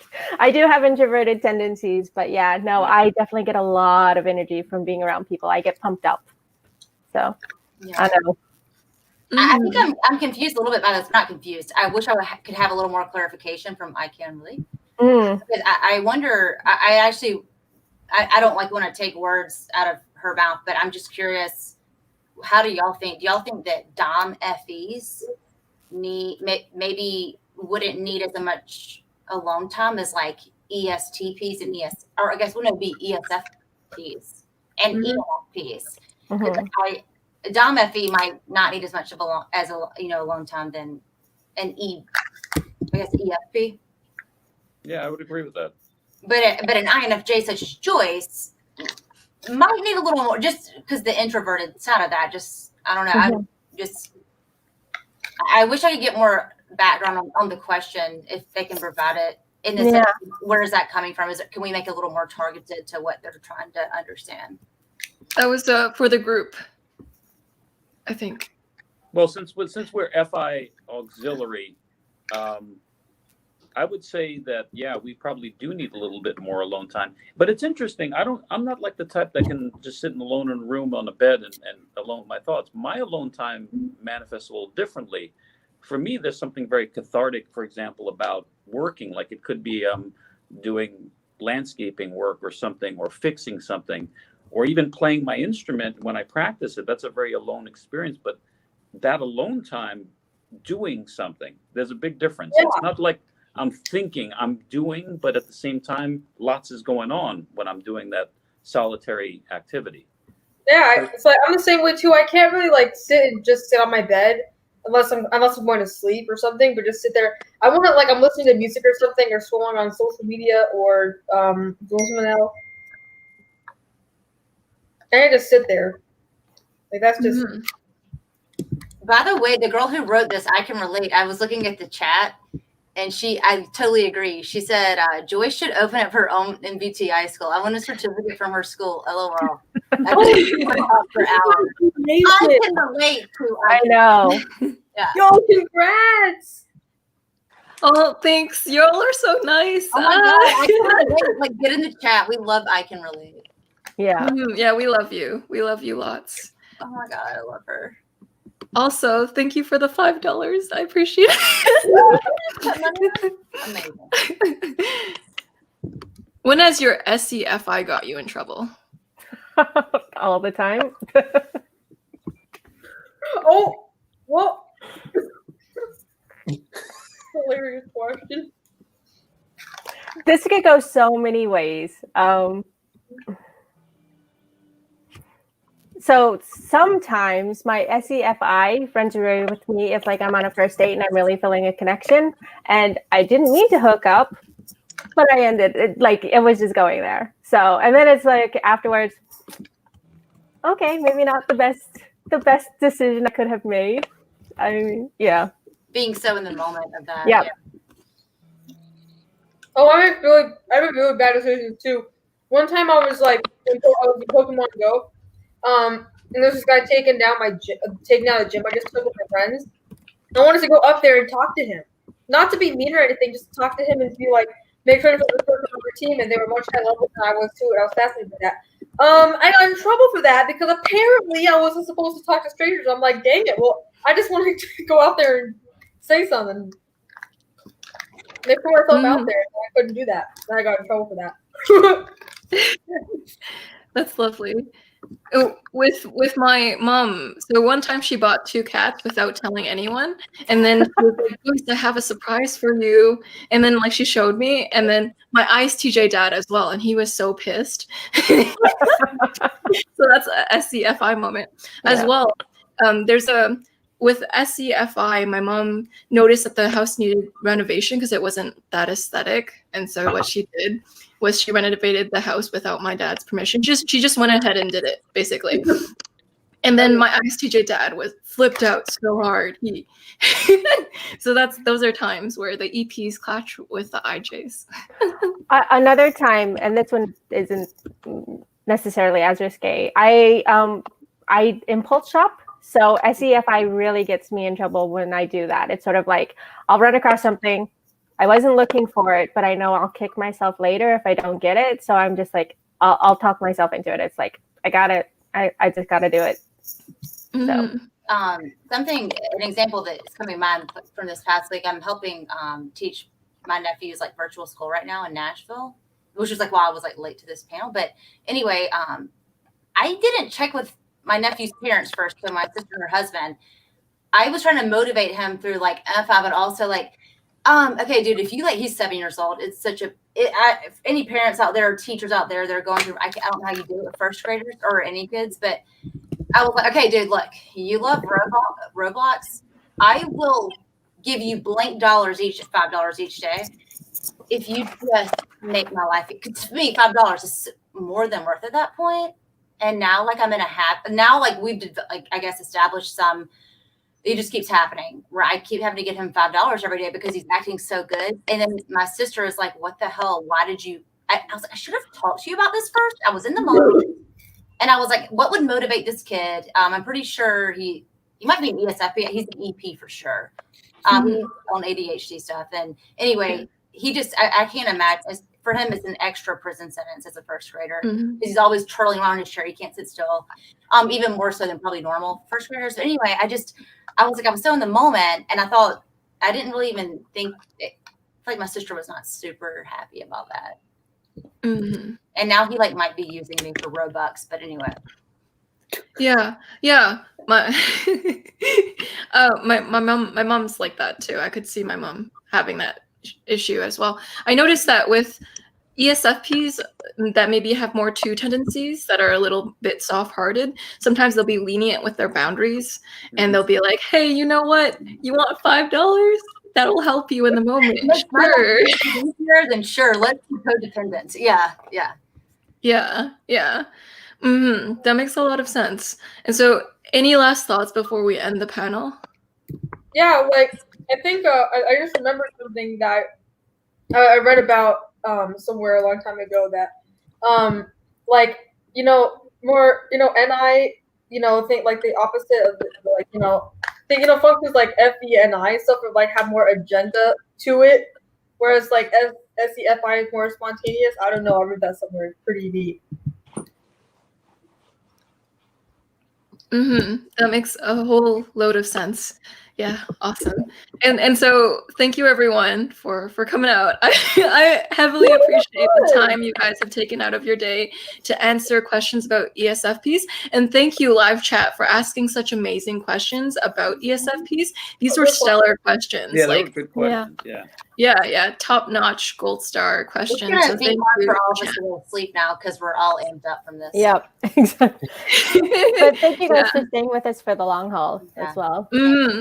Yeah, there's definitely a sort of charismatic confidence that y'all have, the ability to really be charming in a playful way that really captivates other people. And so thank you for that. I feel very captivated by this panel. And yes, it was really interesting, the comments that you all mentioned. Like Pete, you mentioned feeling like stripped of your superpower. When you don't get to use your SE, it feels like you're being stripped of your superpower. And I thought that was a really great way of putting it. And yeah, I just love Sally and all her you can't control me, bro. Whenever her freedom becomes impeached, she starts swearing more, and I realized that. You're really passionate about that topic. Yeah. You've had a lot of people not give you freedom, and you're like,